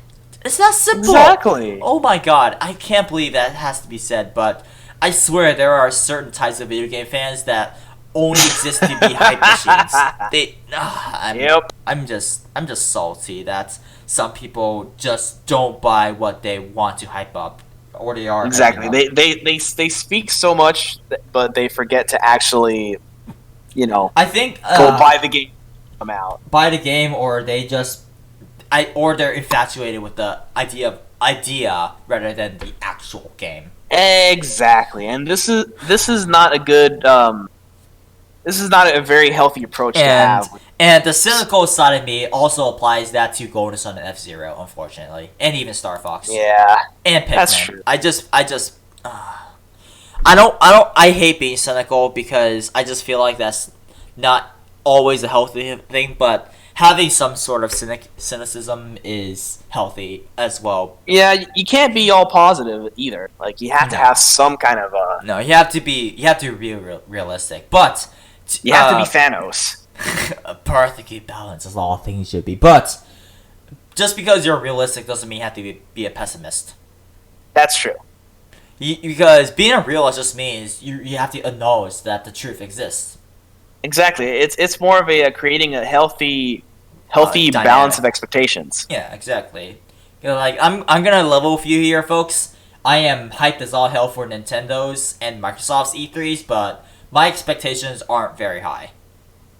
Yeah, like you can't really start throwing out wild expectations out there because then I'm just at the bare minimum I'm expecting what has already been announced and a few surprises. That's it. Yeah, I'm open to like maybe one or two surprises, but I don't think we'll get much more than that because if we start expecting like the moon. Yeah, that is a very, very solid analogy. If we started to expect the moon, we're not going to get it. We're simply not gonna get it. We are going to get it. It's just going to crash in 3 days and ruin everyone. Oh, that is a Majora's Mask joke. Yeah, and it's pretty timely, too, because Tuesday, 3 days away. Oh my god, you're right. You are right. Oh, well. That is so timely. I am proud of myself. There you have it, folks. This presentation's over. Pack it in. I was playing 4D chess all this time. Jesus Christ. Well, it's not over yet. There is way more things to talk about. But going back to Retro Studios, remember when Reggie retired? Well, yeah, it's still fresh in my mind. Oh, I'm so sad still. But whatever. He was given a picture of from Retro Studios. Yeah, I remember seeing that. And fans have been speculating that next to Samus's arm cannon, there's this robotic hand that no one can pinpoint what it is like. Some people speculate it's Rob 64 from Star Fox, but it doesn't really match up from pre-existing material. True, but then again, a lot of things, lots of characters have different designs over time. So. Yeah, exactly. Like, oh my goodness, Samus has different power suit designs. Going from Prime 3 the Other M to Samus Returns, like what the fuck happened here?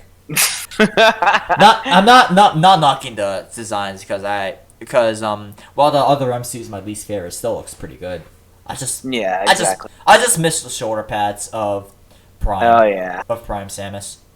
But yeah, up next. I have one game that I'm sure that you, myself, and a lot of other people have been keeping their eyes on ever since Nintendo announced it.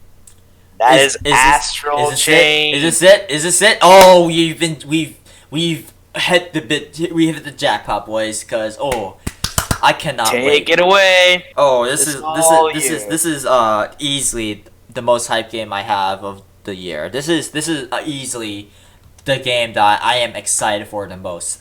Out of everything we've seen, every game, everything.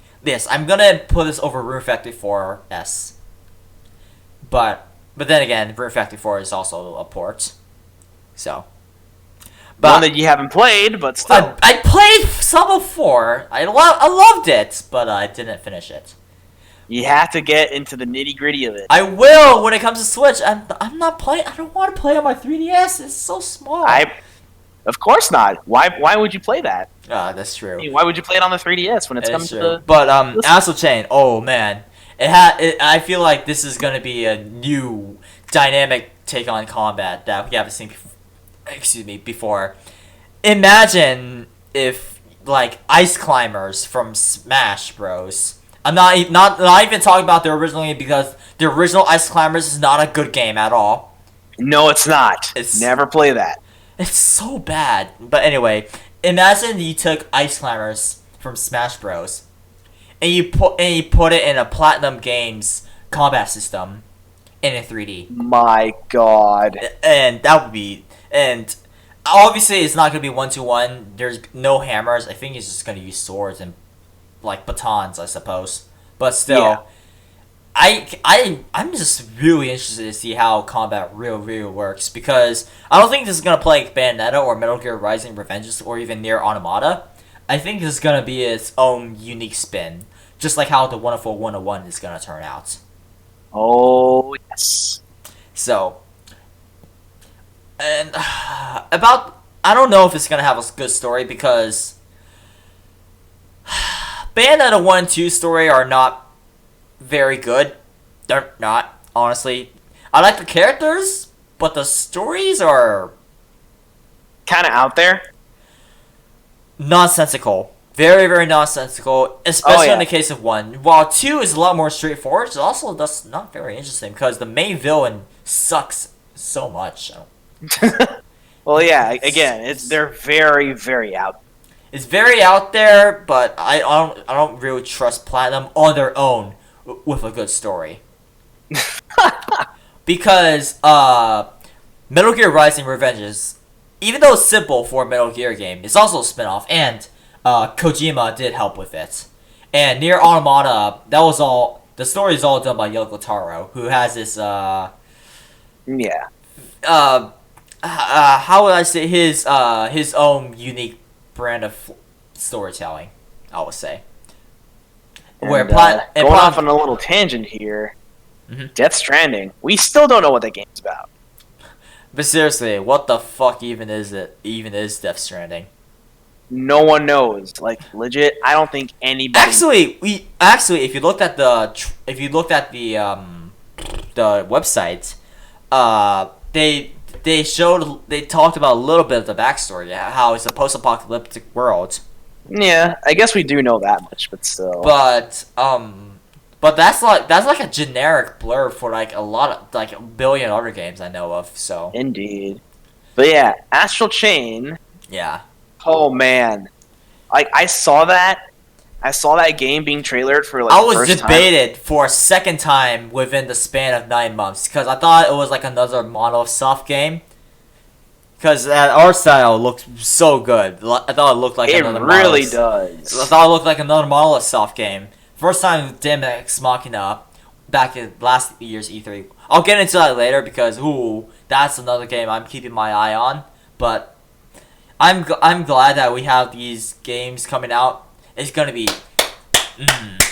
Indeed. And speaking of Daemon Ex Machina, we may or may not see more information about this game. I don't know if they're Seeing as it demoed Yeah. recently, but who knows?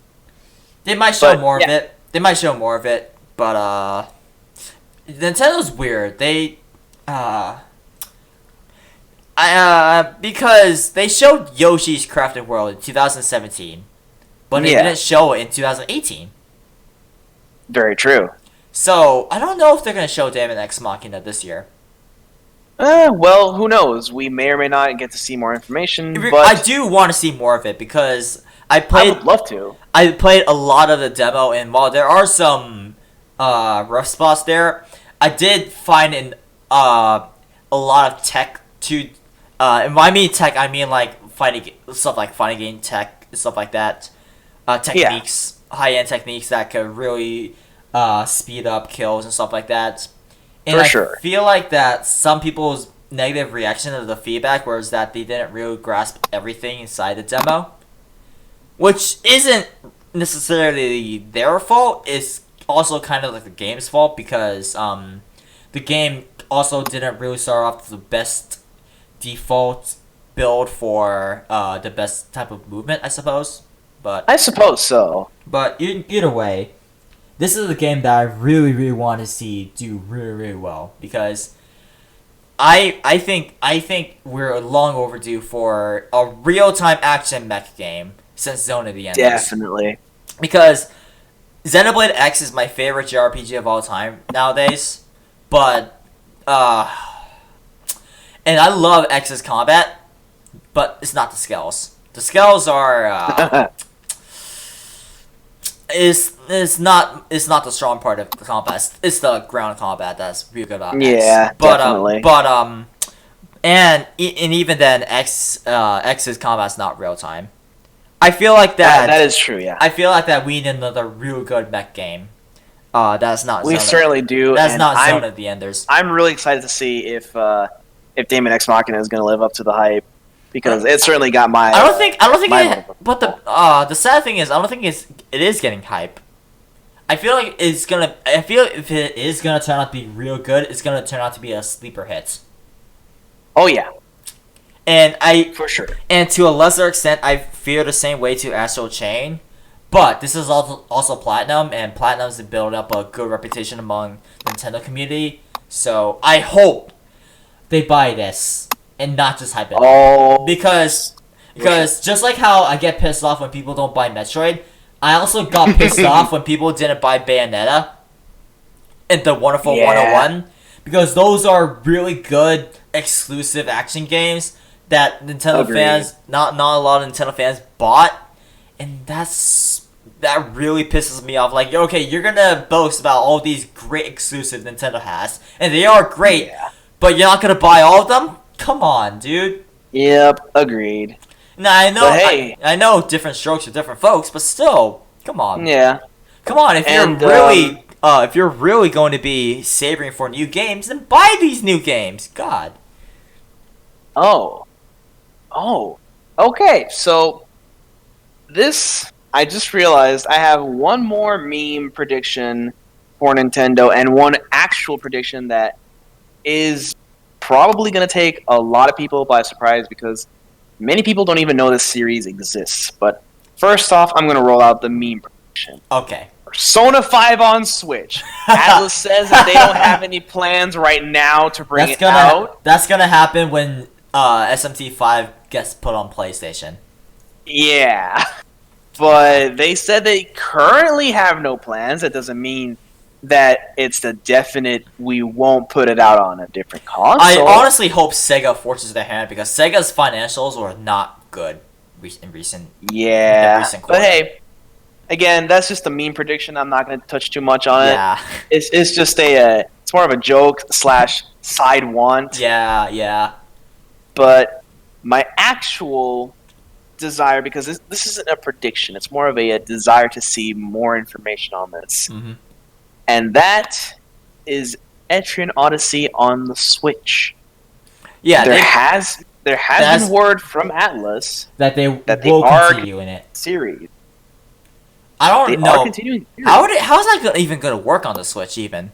I don't know, but if a certain game called Persona. Moero Chronicle Hyper is to be of an example, even though like the whole concept of that game is entirely different, and again, I'm not going to do much on it. If their mapping system is to be serving as an example, I guess it's just going to be like auto-filled. But then again, I would argue that Atlas has to get more creative than just flat surface floors. Yeah. Because honestly, the reason why Etrian Odyssey games on the 3DS work so well is because you have the lower screen to map out the dungeons. Yeah. But if they lose that element, they have to regain the complexity of the game in some way or form. Mm-hmm. Not to say that the games themselves were very complex in terms of like exploration. It's a dungeon crawler. You just traverse the floors. You draw the layout. You get into turn-based fights. It's your standard dungeon crawler, but the combat depth is what really sells it as well. Mm-hmm. Like, there's a myriad of classes in the games, and the kind of parties that you can build are, well, I wouldn't say limitless, but it's a gigantic array of possibilities. So, and getting back to the Switch potential version, Atlas did say that they want to continue the series, and they will continue the series on the quote unquote next level. So I guess to them this means like the next iteration of Nintendo consoles, which is Most right now likely. the Switch. Yeah. At least one can hope. I don't think it's E3 material though. Unfortunately. It's not E3 material, but it's something that I would love to see more information on, even if it's not like an E3 thing. Because it really isn't. Like it's definitely a lot more of a niche thing. Yeah. But hey, if they pulled out Room Factory 4S on a Nintendo Direct and dropped the announcement of Room Factory 5, they can do it. They can do it in a Direct. Direct is prime time for that. But on that same note, we're not going to see Room Factory 4 and 5. No, because they already announced it, and I think for one, it's a port, and two, we don't know much about 5 actually. Well, yeah, we don't know much about 5. And that said, when it comes to Room Factory 4S, a lot of Japanese streams from Marvelous have been covering the gameplay about it. So I don't think Nintendo really care. Nintendo America has to really reinvent the wheel on this one, because even though, it would be nice to get some gameplay and some coverage in, from North America. Japan has been covering the game pretty well. Okay. So, that's and again, it is a port. So if you've already played it, then you already know what's coming, except with more features and such, which is always great to see. Yeah. But even if you're not a native Japanese speaker or a non-native Japanese speaker, you can at least still keep up with what they're showing off, and it's basically just gameplay. And Nintendo America does not have to basically redo their work. No, so they don't. I don't see them showcasing off more Room Factory when we already have that from Japan. Let's shift gears again because we love doing this.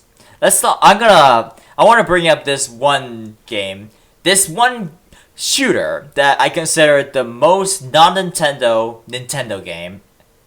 I got that backwards. The most Nintendo-like game not made by Nintendo, and that is the sequel to Doom 2016, Doom Eternal.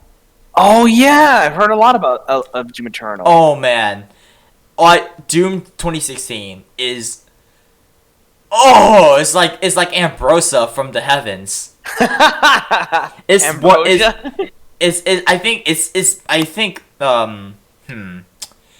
I don't know if it's my favorite shooter. It's definitely top 3. It's so good. It's basically one of the most Nintendo-like games that was not made by Nintendo, I would say, because it feels like they base around combat around the glory kill mechanic, and everything you do builds up to it. You can ignore it to a degree, but the game flow is based around that and that one action, and how you can combo your shooting into that glory kill. Oh yeah, agreed. Just like how Splatoon Inc. is the way you can traverse up walls, use area control as like a visual and gameplay indicator, stuff like that. And it also and Doom 2016 also has some of the best level design in a first-person shooter, with very expansive yet also linear levels, and a lot of secrets to explore. And Doom Eternal, that's always great to see. And Doom Eternal is just looking to take that up to 11, and that's all you need to do. That's all you need to do. Yeah. Just make a. Don't reinvent the wheel. Just build up on what you already have. Yeah. And granted, sometimes if you want to reinvent the wheel, do it in the smart way. But at the end of the day, Doom 2016. Make it more rounder. Exactly. Yes, I just said that. Make it more rounder. It's spherical. It's spherical. Oh my god, you're actually quoting that, huh? I don't know anything about Drake and Josh. I'm sorry. But at least you quoted it. Yeah. So there you go. I know. But yeah, Doom Eternal is shaping up to be a really fantastic game, and I love to play it. Yeah. I'm not I'm not the biggest Doom fan. I will say that much, but that's not to say I don't like the game. I absolutely enjoy. Mm-hmm. It's a solid game series. Yeah, Doom 1 and 2 on the original, the original Doom 1 and 2, I would say, those are fantastic. I haven't played Doom 3, and even though it's a different type of game compared to Doom 1, 2, and 2016, I'm sure it's a fine enough game. I just don't know if it'll appeal to me personally. But Eternal, on the other hand, might be the best Doom game there ever will be. Oh man. I'm just salivating over this game. And Man. all the new glory kills, all the potentials for fucking energy sword like in Halo, holy shit, I cannot wait. Oh man. I'm This excited. And yeah. And I feel like it's just such a it's the only game out of the Bethesda show I'm interested in. Man, and that's saying plenty. That's What? saying plenty. Yeah, that's plenty because I don't give a shit about Bethesda, unfortunately. I Yeah, recognize and- they make good games, but not to me personally speaking. They Well, don't really, they do make good games, but they've been on a really, really hot streak of water unfortunately. with Fallout 76. So, Yeah. boy. Unfortunately, I'm not so. going to go much into it, but Nah. we all know that was a If very big disaster. consolidating, if there's one silver lining to all that is only one game. You can debate with me if Yeah. Fallout 4 is like trash or just okay, but and that's not like widely as hated as 76 is. So Oh, man. 76 pretty much it bombed in terms of development, care, and quality. So I don't know how it did. I don't know how it does financially. in terms of sales, I have no idea, but But yeah, let's just say that a lot of people were not happy. yeah. So All right, let's shift But gears again back to Nintendo because let's avoid some more negative. Talk here. What's that? actually, I'm gonna retrace the gear a bit Oh, are we going back to Final Gears of War? Fantasy. Oh, To Final Fantasy. when you said gear, I was thinking, oh, are we talking Oh, about? no. Are we I'm not talking about the making a point. ghost of all of E3 2019? Gears pop! Son of a bitch had to say it. I was about to bring it up earlier, but he said don't bring it up, so I instead brought up Gears of War 4 and asked about that. Thank fuck. Yeah. Final Fantasy VII Remake. Oh, okay. We already know it's going to be episodic, but if done correctly, this could be the remake that we've all been waiting for. Mm-hmm. And it can definitely coexist with the current I say, but with the original iteration of the game. Definitely, yeah.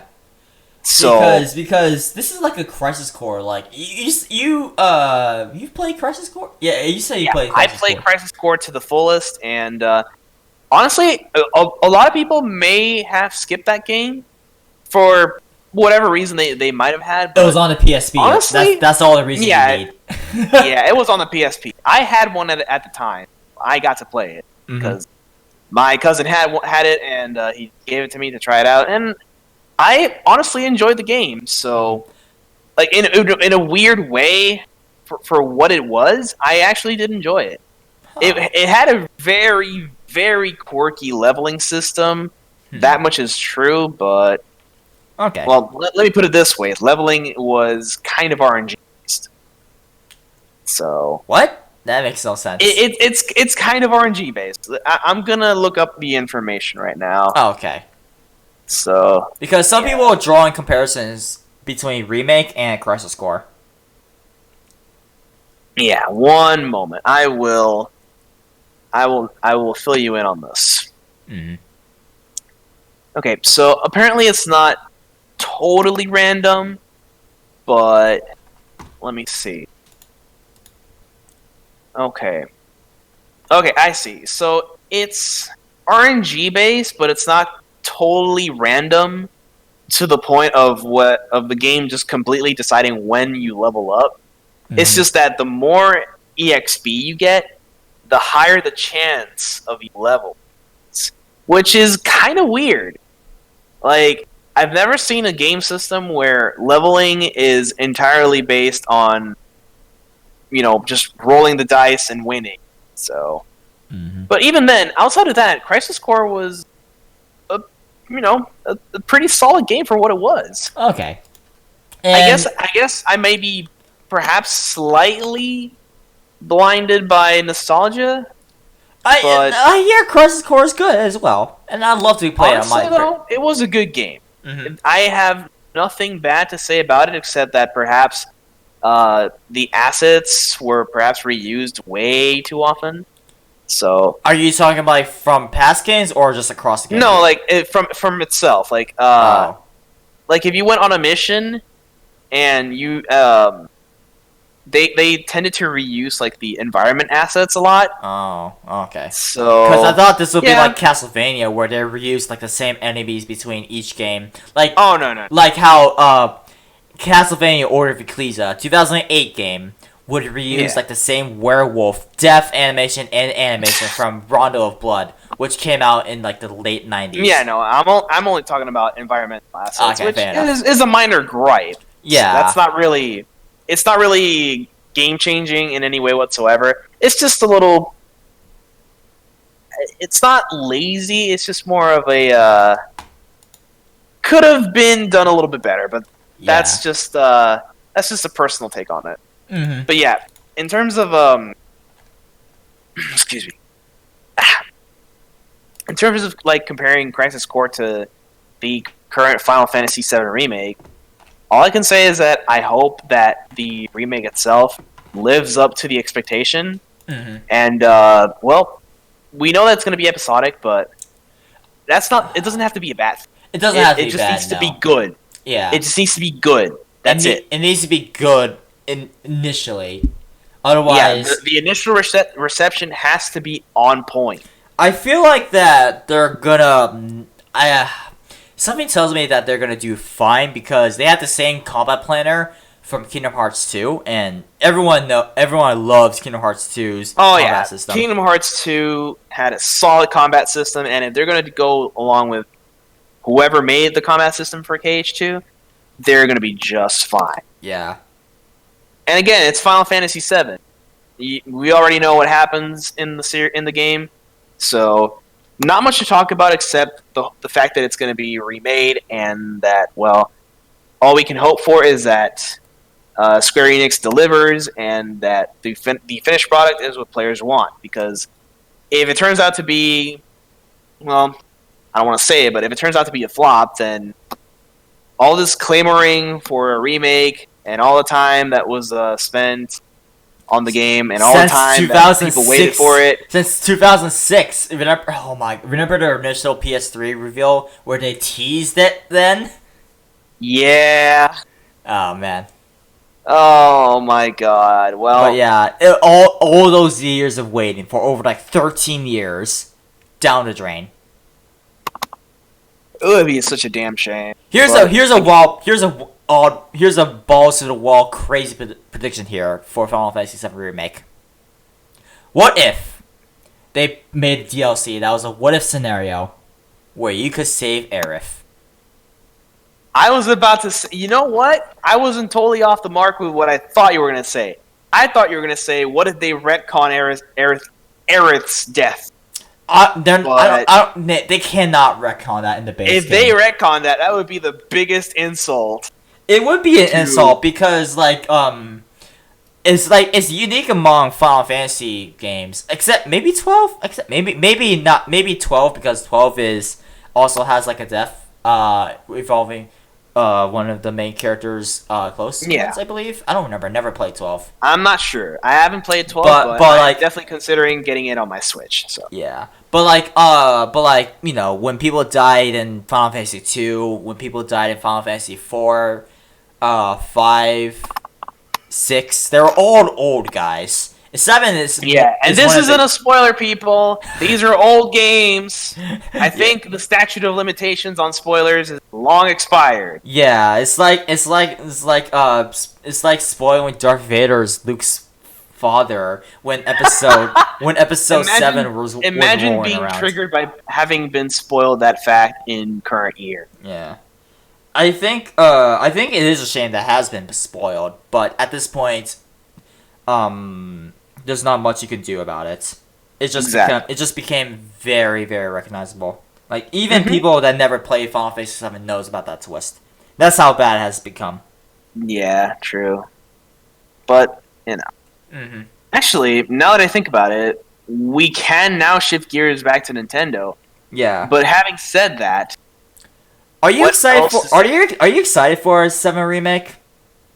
Well, I wouldn't say excited. I'm optimistic for it, but it's not one of those games that I'm um, like keeping my very close eye on. It's just one of those games that I hear good things and I want it to be good.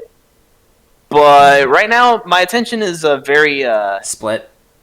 it's very split between many different games. And Yeah. while I do have I do always make space for JRPGs.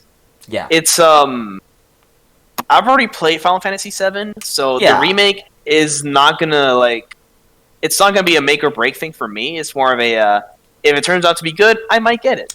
Do you think they're gonna go out their way to like change some of the quote unquote problematic stuff like cloud cross dressing and Don Cornero's place in the wall market? Hard to say. That is entirely up to Square Enix, and I don't know what their thought process behind that is. Yeah. So Yeah. I would not do be able you to think? answer that. But yeah, do you think that they're gonna like go remove all like the wacky nonsense bullshit in 7? I would hope so. I would hope so because I want the remake to be as clean as possible. Mm-hmm.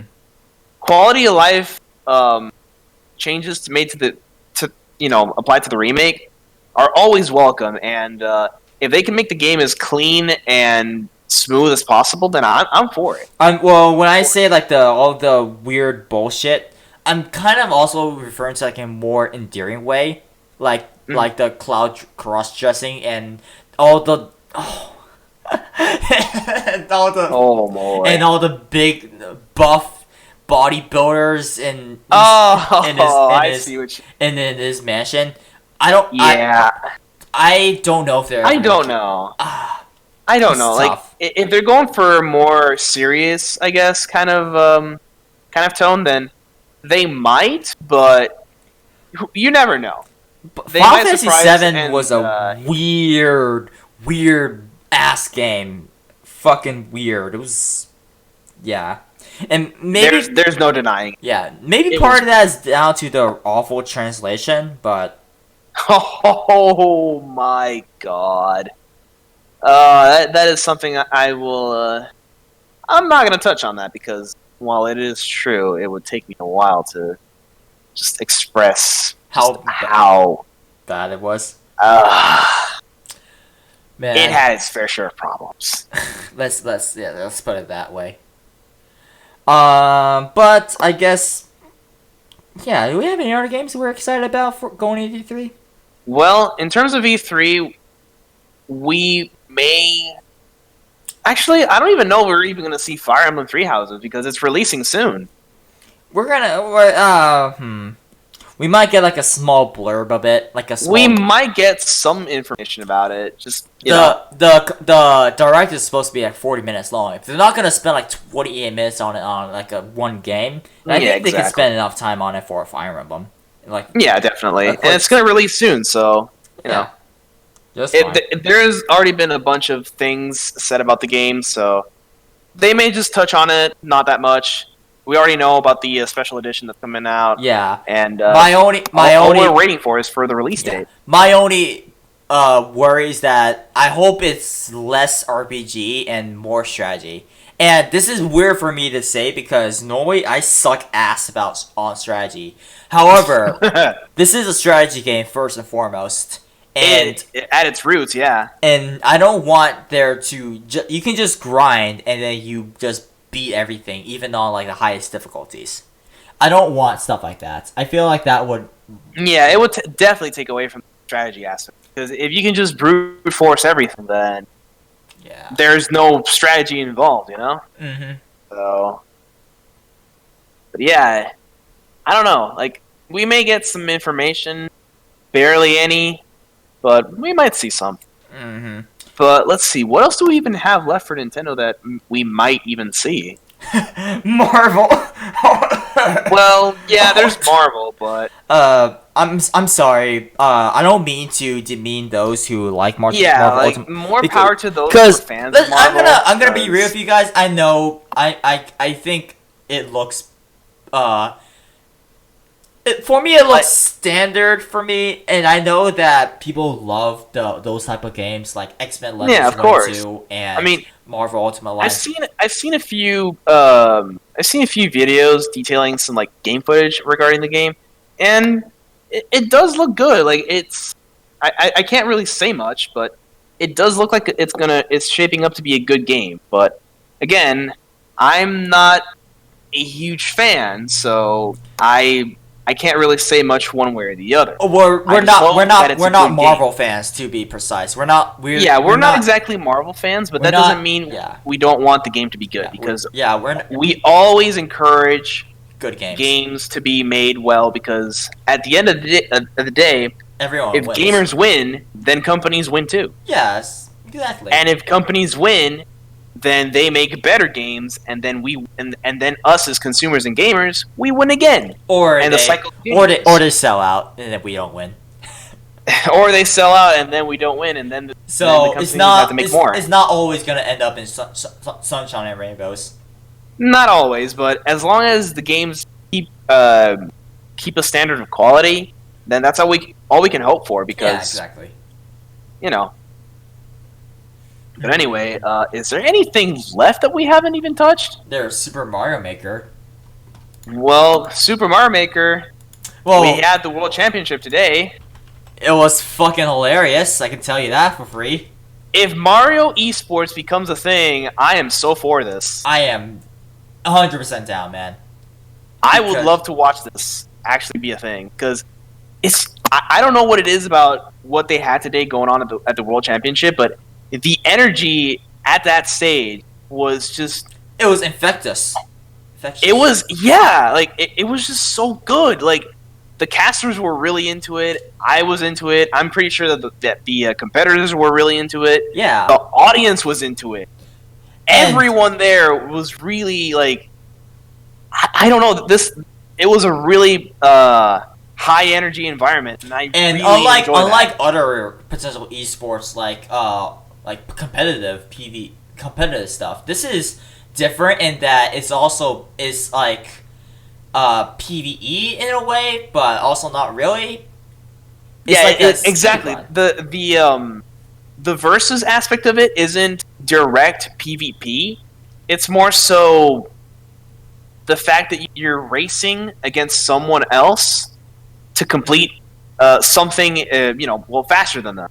Mm-hmm. But they don't interact with you in any which way whatsoever in order to hinder you. Yeah. You just have to be skilled. That's it. Yeah. There's no such thing as outplayed. There's no such thing as being better skilled. Well, there is a degree of the skill. There is a degree of skill because it's all skill. Mm-hmm. But there is no such thing as I'm better than you because this or that. It's more so who played the stage correctly quicker than the other player. That's it. I do feel like that the biggest drawback to Mario Esports is the lack of player expression. And what I mean by that is that, like, in a game like Smash Bros. Or Overwatch, you have a bazillion ways you can approach your opponent, and maybe you prefer parrying, or maybe you prefer the air game and stuff like that. That is true, yeah. So with Mario, you just got to be good at platforming. Yeah, not only just that, but if the levels used today are to be if they're to be taken as an example, a lot of these levels were puzzle stages Yeah, puzzle stages. in which you have to be quick on your feet to figure out the solution, because that's the skill that they're trying to nurture to showcase. Yeah. So it's a matter of platforming. It's a matter of quick thinking. Being able to solve puzzles quickly on your feet, and outside of that, it's also again it's also puzzle based, like that the final Bowser fight on the World Championship. Yeah, that was basically a puzzle in and of itself. Yeah, it took 15 icicles to destroy it.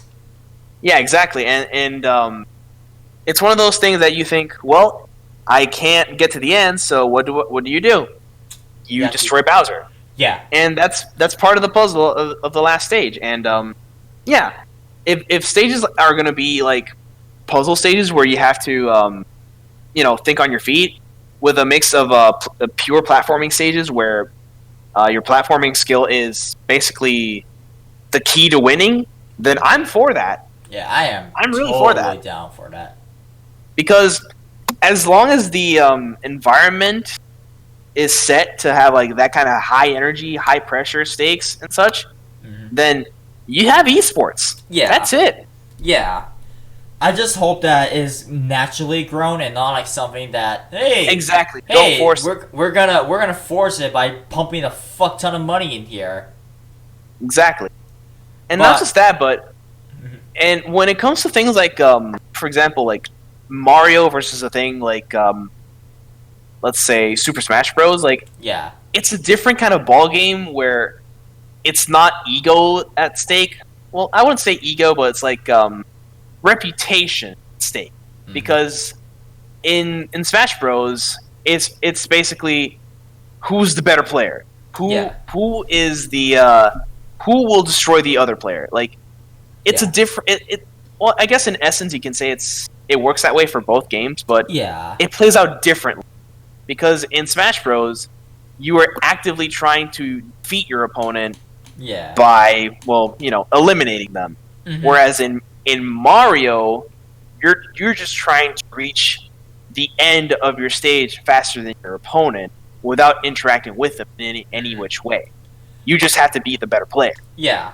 So. And but of one point that I would give to potential Mario esports is that it would be like no different than watching like the Olympics. Exactly. Because like you still have like track and field, you still have like swimming, you still have like that stuff. Yeah. So like it wouldn't be not fitting. It would fit perfectly fine. Honestly, yeah. And getting back to the Mario Maker itself. Well, it's coming out soon. And it's Mario. It's Mario Maker 2 with a lot more features, and it looks great. And, what else can I say? It's Mario Maker. Yeah. Go have fun. It's Mario that you could fuck around with, basically. Officially. Because Lunar Magic has been a thing for years. That is true. But yeah. Mario Maker is coming out real soon, and we're probably going to see more if they decide to at least showcase a bit more. No, actually, I do think they said that they will show more on Tuesday. So okay, well, I do believe they said. I hope they show off Mario 2 game style. Yeah, I hope so. Because I do believe on the segment with Mr. Tezuka. Yeah. They did say that they're gonna talk more about Super Mario Maker 2 on Tuesday. Awesome. I can't believe he worked on the original Mario 1. He worked on that's insane, and he's still helping with this stuff. That man has lived through a very long life. Yeah, and a productive life too. Jesus, decades of gaming. That's for sure. Yeah. But there's just the simplicity of just doing the same thing, except like just carrying on a tradition, Indeed. All right, now we've got double Dragon Quest header coming up with Dragon Quest Builders 2 and Dragon Quest 11S. Yeah, and well, again, Dragon Quest 11 already exists. It's going to be It's going to be ported into the Switch with more content. It's basically and just P5R additional stuff. Royal. Oh, but did I say It's in a way, yeah. It's going to be the P5R of Dragon Quest, but instead of actually being on the PS4s, locked into the same console. Which I'm a Nintendo fanboy, but even I think this is pretty dumb. Yeah, I do think it's a little bit. Because I see no reason why they can't put it on PS4 and Steam as well. Yeah. Well, I don't know what the reasoning behind it was, but then again, it might have just been because of money. But Dragon Quest VIII, the original PS2 version, yeah, versus the 3DS version of it. 3DS version of it had extra content as well. I guess. I'm not too sure the reasoning behind it, but again, Dragon Quest 11 did come really, really late for the Switch. So fair. Although to be fair, Dragon Quest until 11 has been finding a lot more success from Nintendo because Nintendo actually gives a shit about Dragon Quest by actually publishing the games. Honestly, Dragon Quest VIII was a huge hit, at least what I think was. Yeah. And Dragon Quest IX. That's because Dragon Quest VIII came with a demo of Final Fantasy 12. That's true. Yeah, I remember that. Just like how Great Fencer Musashi had a demo for another Final Fantasy game, I think. Yeah, but yeah, Dragon Quest IX also, I think it was one of the more fun Dragon Quests out there. I spent a long time playing that game, a really long time. And maybe it'd be time for me to finally play a Dragon Quest game. I hear great things about it. It's just that you should. Yeah, you should. It's very traditional JRPG. It's traditional as it gets. I mean, I'm gonna say this. If you, I guess if you don't like Dragon Quest, it's like you don't like Mario, but you like platformers. Yeah, exactly. Dragon Quest is basically the quintessential JRPG that everyone has to play at least one of. Okay. If you're into JRPGs. Okay, not Pokemon. No, I would say that Pokemon is it's more of its own thing. Yeah, Pokemon. Pokemon kind of warped. We'll get into Pokemon after this, but Pokemon kind of warped my initial perception of RPGs because I thought Pokemon's combat was so good, and that you could you could recruit anyone to your team, and all the champions, you could have their type of Pokemon too if you worked for it. Yeah, of course. You wanted to have someone like Lance's Dragonite. Well, go get your ass to Safari Zone, cast out your Chini, and then train it up to level 55. Yeah, it's definitely its own thing. Yeah. In terms of JRPG combat and whatnot. Yeah, because I honestly felt in terms of JRPG combat, I think Pokemon is one of the best out there. Yeah. I'm not even joking. I'm not even joking there. Yeah. And speaking of Pokemon, I think that's what we'll wrap up with, since I think we've basically tapped out everything else. But and we don't really. And Link's Awakening is a remake. There's not much you can say about that. Yeah. It looks great. Luigi's Mansion 3 is that was a Luigi Mansion game. I think that also looks pretty good. It's they're the games that appeal to a more niche audience. I don't know. Even though they're good. Are they niche? They're because good, yes. Luigi's Mansion 2 sold 5 million copies on the 3DS. That's not niche. Okay, well I take it back. That's not niche at all. I guess it appeals to a more core demographic, possibly. I guess the demographic, or rather the genre it's trying to appeal to is much different. So yeah. Honestly, I can say without a doubt that I did enjoy playing Luigi's Mansion. Yeah. On the game. Yeah. And but the thing is, it's one of those games that how do I even say this? It has a lot of charm, but yeah, it's one of those one and done games. One and done, yeah. For me, it was a one and done. It doesn't have a ranking system. I'm pretty sure it has a ranking system though. So yeah, I don't know if it will be considered that because again, I haven't played it, but yeah.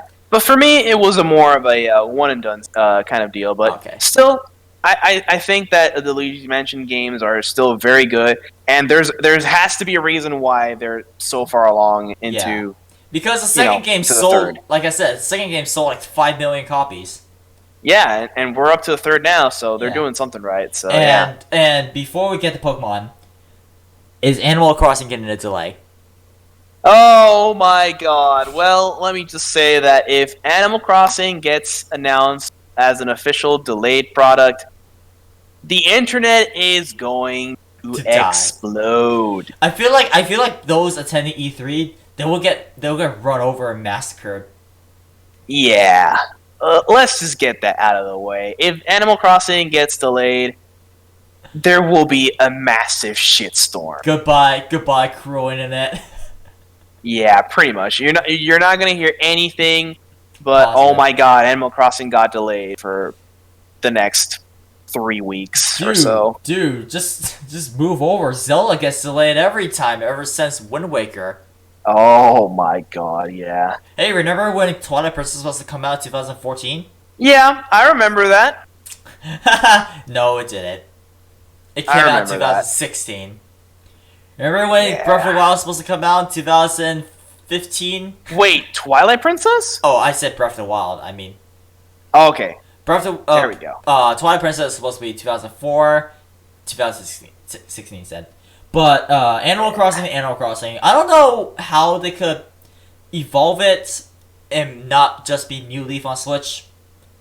But that's, Honestly, I'm not big. I'm not a big fan of Animal Crossing. I And it's prefer not for dislike of the game. It's just that I'm just not interested in that. in terms that- of that like the life game, sim so. games. I think I'd rather have like combat, as shallow as that might That's be. why. to- That's to- why I like a Rune Factory. I like. so. That's why I like Rune Factory as well. But yeah.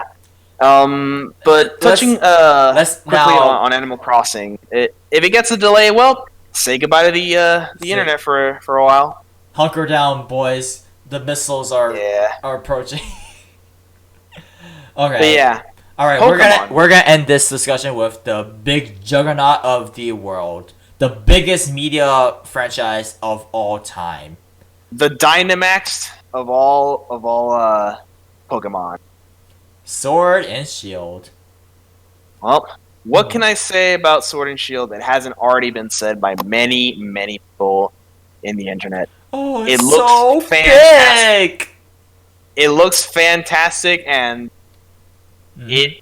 it almost feels like people are going to be playing a sort of a Pokemon MMORPG because it Sort almost of? feels that way.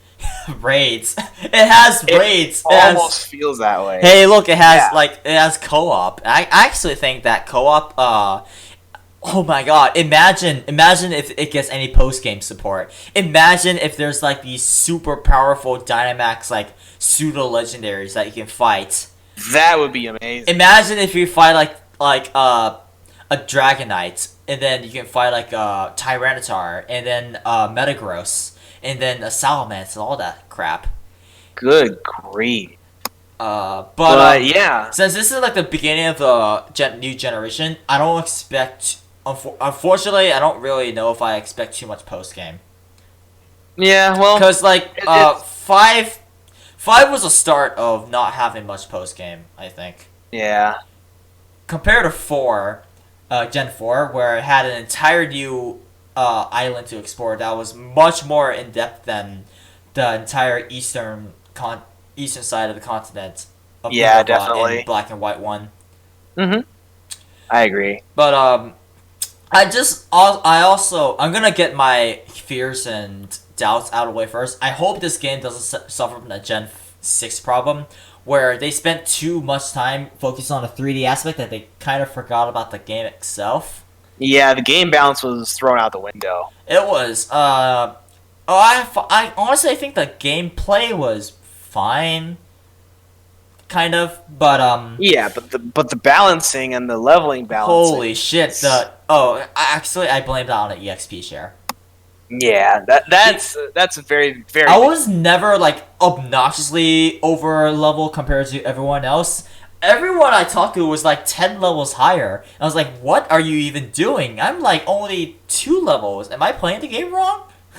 Yeah, But you know, either way, I was still over leveled. yeah. But anyway, getting back to what was announced on the Pokemon Direct. Well, Mm. Dynamax. Well, Ah. I'm really on the fence about It's that only going to because be available for certain things. It's not going to be like permanent like Z-Moves or yeah, Megas, it's not. But even then, which makes it better, much better for me. yeah, it is. But even so, as a mechanic, it just feels kind of tacked on. It's lazy. Like Really, it's just really lazy. Oh well, they get gigantic and they get stronger. As I said before, this is basically like a combination of Z moves and Megas. Yeah, like honestly, Mega Evolutions were at least somewhat, you know, Cool. original in a way. Kind Because of. Mega Evolutions, well, at least they made the Pokemon look a little bit different. But Dynamax is just, well, we made the Pokemon. We made them bigger. Yeah, we made them bigger by like 20,000 times. Even then, with Mega Evolution, Digimon fans finally got the chance to laugh at Pokemon. Yeah, definitely. But honestly, Dynamax as a mechanic just feels kind of contrived and lazy. So I don't really like it. I'm not a big fan. I'm not a fan of it either, personally. I would have rathered if this new generation was just a refinement of Gen 7. I think we're at the point where the battle system pretty much perfect as is. So You can't really improve on something that's almost basically flawless. So I feel like what I'm saying here might be a bit shallow, but I think they need to work on the dressing and like the small details of Pokemon first. I feel like yeah, because well, I am always of the mindset of gameplay first. I feel like Always. I feel like a lot of people also want their RPGs to be a lot more immersive, and yeah, of course. but Pokemon is special in that it's also trapped between this weird dynamic of being a single player game and another multiplayer game too. That has like that is true. That has like actual end game relate like a multiplayer game, Yeah. and it's like a art, but it's also like in the form of a traditional single player RPG. It's a really weird balance to really nail down personally, and Agreed. And I feel like some people don't take that into account when people are like, "Oh, Game Freak's lazy." Have you ever tried making a good multiplayer and a good single player? You have to sacrifice either one or both. I'll fix that for you. Have you ever tried making a game? Exactly, making a game, even if you're modding the game and trying to make some improvements, that's still not easy. And sometimes it really isn't. And you're not even gonna please everyone with what you change, just because you can never please anyone with anything. No. There's always going to be someone who disagrees with. That said, I do feel like Game Freak can step up some stuff either way through like longer development times for their Pokemon games. Like I don't think Pokemon should be annualized. No, definitely not. It already has been though. 2015. They really need to get away from that development business model. They have to. I don't want to do a Pokemon game every year, but it's been happening for a long time. That's just gonna lead to extreme burnout. Well, some people already are burnt out from it, just like how they're burnt out from Call of Duty. That is true. Even though Call of Duty is drawing people in with Modern Warfare, I hate that name still.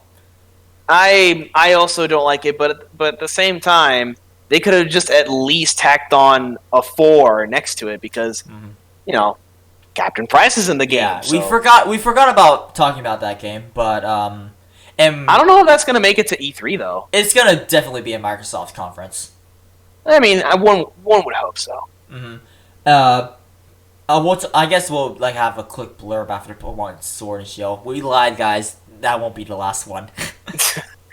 But to be honest, though, there's not a lot to talk about Modern Warfare. So if we can just say something, we can just get it out now. Yeah, but I would rather like be more compartmentalized, be more neat. I guess so.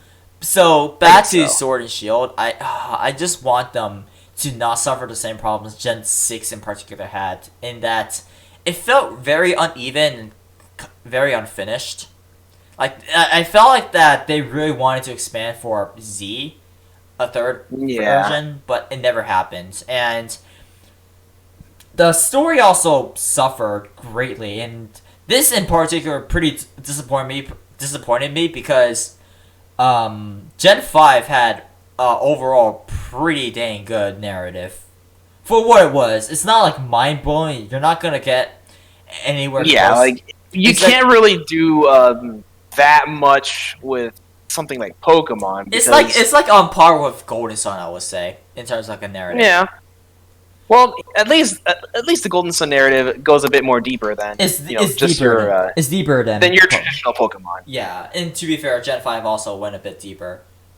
Yeah, so But I do hope that in Sword and Shield, like I said, they can flesh out the base game a lot more, and not be as shallow. I want there to be an end game as well. I don't want there to just be there really should. I don't want there to just be Dynamax Ray Battles and God. only like 2 legendaries to catch. Because that was also another problem with X and Y. You had Zygarde and you had Articuno, Moltres, or Zapdos, and Mewtwo. That's it. Jesus Christ, that's just awful. Yeah, it's like, come on, guys. At least step your game up a little bit. There was no legendary trio either, from what I remember. So basically, no post game to look forward to. Oh, barely. You had the battle mate Mycin, but that's it, really. Ugh.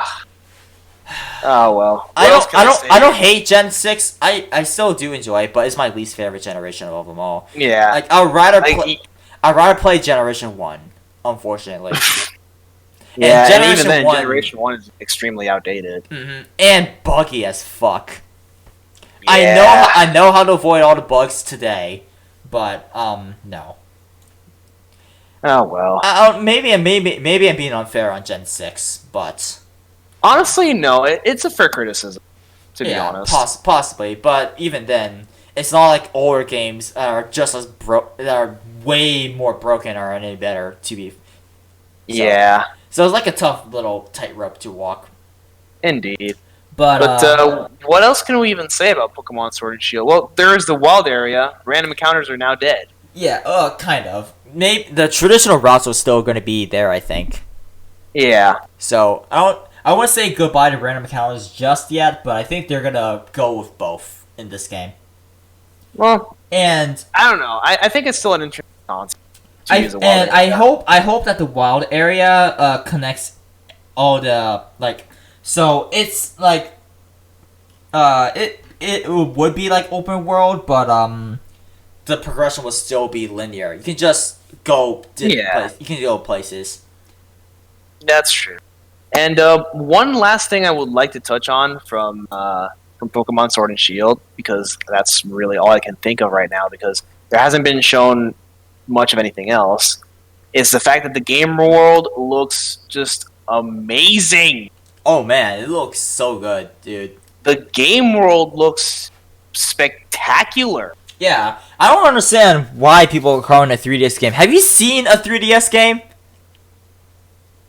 I've seen plenty of them. I've seen plenty of them too. You compare one screenshot of the wild area, and then compare that to even a city, the first city in Sun and Moon. Compare the two, and it's night and day. It really is. Mm-hmm. Now, it really is. I would say that to a degree, I kind of don't like how the character models are shaded in. Kind of. I don't know. I would have to look back into that to see if something about the ambient inclusion to a degree looks kind of weird, a little bit. I don't know what exactly, but when I look back at my X and Y character, or even my Sun and Moon character, because RIP the customization options. Yeah. Yeah. But in X and Y, when I looked at my full trainer model, not the chibi one in the overworld, like the one you see in the trainer card. The full model. The full model, that I felt like that model looked sort of better than like the overworld models in Sword and Shield. But obviously, when you're comparing the overworld models of both games and Sun and Moon, Sword and Shield is way better. Yeah, of course.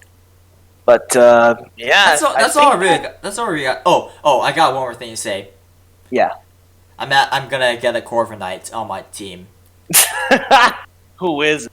Dude, dude. Who is it? I can't wait to get an Uber that can pick my eyes off. I don't pay him money. I'm pretty sure everyone is gonna get a Corviknight. Yeah. That Pokemon just looks amazing. Hey, your Uber just arrived. But yeah, I think that pretty much covers it for that for covers Pokemon because we haven't been shown too much, but what we were. I don't expect much from E3. I don't. Yeah, really not for E3. We already got a full Nintendo Direct. Yeah, that was. We're gonna get like a blurb like, hey, this exists, and maybe we'll get like one small reveal. Yeah, one tiny tidbit of information. Maybe we'll see the evil team. Maybe, yeah, because that's the thing that we haven't seen. And honestly, I have no idea. With every Pokemon game, wait, what was that? I have no idea what they're going with because they already used the Knights theme in Gen 5. Yeah, with Team Plasma. Yeah. Oh well. So it would have been the perfect time to use Knights, but they already used that. So like, oh well. You blew it, boys. Indeed. All right, but we'll end this discussion on one last touch on your Call of Duty game. Modern Warfare. I really question the naming decision, but hey, I fucking hate the name. They're rebooting the more popular story of all the Call of Duties, and I just hope that they do it justice, because if this is a reboot / continuation of the story from Modern Warfare, yeah, then I can't say no to that, because Modern Warfare as a Call of Duty story, it was just amazing. Yeah, and Call of Duty that's not even to say that the multiplayer for Call of Duty 4 Modern Warfare and Call of Duty Modern Warfare 2 were nothing short of game changing. Like, those two were just amazing multiplayer experience. Yeah, like extremely amazing. I played 4, only the campaign, but yeah, like, even if you don't like the multiplayer, and let's be fair, not many. There are some people that don't like it for whatever reasons they may have, but it's completely fair. But I do remember trying a little bit of Modern Warfare 3's multiplayer, and I do remember liking it a little bit. I think. Yeah, Modern Warfare 3 was good. It's just that when you compare it to when you compare Modern Warfare 2 to Modern Warfare 3, Modern Warfare 2 is just like, it's just better. Mm-hmm. For weird reasons that I can't really pinpoint. Oh. But the multiplayer in 2 was just more fun. I don't know. It was more fun. And do you think you would chalk that up to the unbalanced weapons? In a strange turn of events, I think I have to agree with that. Like, it's an uncanny unbalance that just makes the game more fun. Mm-hmm. Like, even though there was a de facto, like, well, I wouldn't say the de facto good weapon. It's just that you had your broken combos. Like, I don't know. For example, what was that name? That perk? Oh yeah, Marathon Lightweight Commando with your tactical knife, running around knifing people like no one's business. Well, so could you just jump around everywhere like you were in Counter-Strike? Like you're just one super gruff soldier just bunny hopping towards dudes and knifing their slitting their throats. The game turned into Counter-Strike where you just knife everyone. Well, that's not what really happens in Counter-Strike, but still. No. Yeah, it was one of those combinations of perks that you hated to see, but if you just destroyed someone that was trying to use them as a crutch, it just felt good for some reason. But even then, as a general aspect of the game, Call of Duty 4, the multiplayer was great.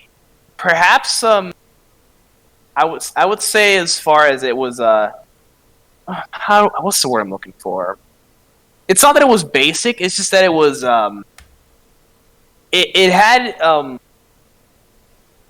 do gee like it was just a good multiplayer. But what Modern Warfare 2 did was just expand on literally everything it had. Mm-hmm. Like it just put Call of Duty 4's multiplayer not to shame, but it really just overshadowed what Modern Warfare 4 did because 2 just expanded so much on it. Two reworked kill streaks too, right? It added a lot more kill streaks. Oh. It revamped the whole kill streak system. Like you can now unlock different kill streaks, and you can choose which 3 kill streaks you want to use. Oh wow!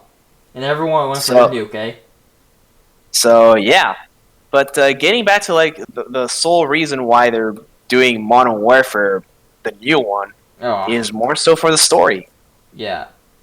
But I really hope that if they whatever they do with the story, they take it seriously.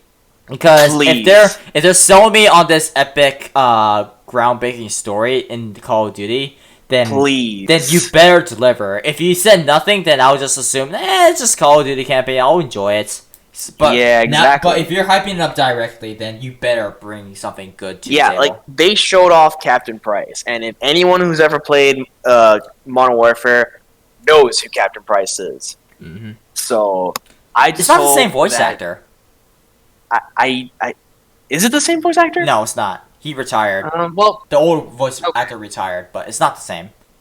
Oh well, but even then, it doesn't have to be the same voice actor because, well, who knows? Maybe he got a bit more gruff over the years. Possibly. Let's just, a possible. Actually, I think this is actually a reboot because, like they said, I think there was an interview like, you can't raise the stakes after Modern Warfare 3. I mean, like, can you play them? They that is. I mean, true. Like at the end, Price kills Makarov by like hanging him through the glass. Spoiler alert! Oops.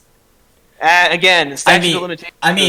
Who cares? This is a reboot anyway, so it's not like events of that matter. And not just that, but again, the statute of limitations on. And it's Call of Duty, and I hate to say it, but it's like I don't know a lot of people who do care about the campaign, so. Like that is an unfortunate truth because a lot of people just think Call of Duty and think of the multiplayer, whereas last year Black Ops 4 removed the campaign and it didn't suffer that much. Imagine that, but it's just I don't know. I feel like I'm on the fence because if you're gonna make a game that is solely multiplayer, well, that's not a bad thing because you have your not your MMOs. You have your MOBAs, which are inherently multiplayer only. Yeah. And then you have your MMOs, which, well, I guess they can tiptoe the line between single player and multiplayer, but mostly multiplayer. Mostly, yeah. But even then, if I'm going to buy a game that originally had single player campaign attached to it as part of the single player experience, and then you remove it, it is a really drastic change. Like, it doesn't have to be a bad change, but it's certainly going to shy some people away from ever buying game again.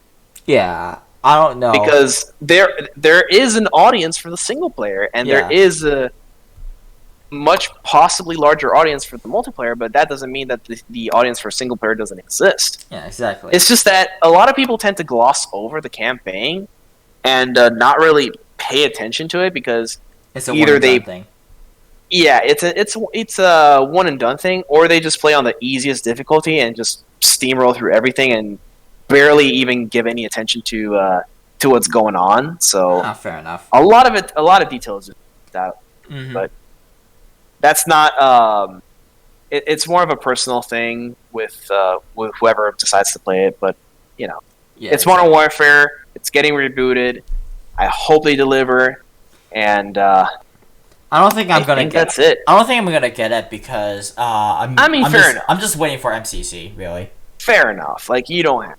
Like, I'm getting it for just to see where they take the series because you can let me know if it's good. I will let you know if it's as good as 4. The campaign, definitely. Then I'll look into a sale and buy it. Of course, yeah. Fair enough. But I think we've reached the end of our rope here. Yeah, we reached the end. Oh my god, we actually covered a lot of ground for 2 hours and And a I half. think we may have taken longer than Yeah, we we did. originally wanted 2 hours, but we went above budget. Oops. well. Oh well, that was fun, anyways. So It was good, and hopefully whatever we discussed here, some of it actually does end up getting discussed at the respective E3 Yeah. conferences. by the time this goes up, Microsoft's conference will be in a few hours. So whatever we say about Microsoft, Halo, and Gears, and possibly Forza, it might be either on the mark completely or completely just like a completely outdated within like a few hours. Imagine that would be sad. exactly. Yeah, But that's it for us. yep, so we'll see you guys for do you want to do like a post discussion with our other friends on E3? Well, if we can get some people to join us in, then yeah, for sure. Definitely. I think we have to do At one. least for the Nintendo side, we Dude. definitely have to get the crew. How long would it spend on that? We're gonna spend like 6 hours on that thing. We have to get at least a good day where we can do that. But Absolutely. but for now, we're definitely signing off, and we gotta go to bed because I gotta get this up as quickly as possible and stuff like that. we just definitely dated the we just timestamped the video then. Yeah. We just timestamped the video. Oh man. Oh dear goodness. But yeah, for those in the future, thank you for sticking with us up to this point. Yeah. If you've been listening to us rambling about E3 for the past 2 hours or so, thank you very much for your patience and your time. And I will leave it to Evil Lucario to sign us off. All right, guys. All right. I think I'm not sure if I'm gonna stream much reactions for E3. If you made it this far, congratulations! I love you so much. And so do I. Yeah, but I don't know if I'm gonna be streaming any reactions to any of the conferences. I'm probably gonna. The most I'll do is like Microsoft's, but even then, I might just hang out on a friend's reaction stream. That's it. Yeah, sounds fair. Yeah. But anyway, We're I gonna. think that's it for us. Yep. I'm Evil Lucario, and this is here Chris. Thank you very much for your time. See you Alright. next time. Bye.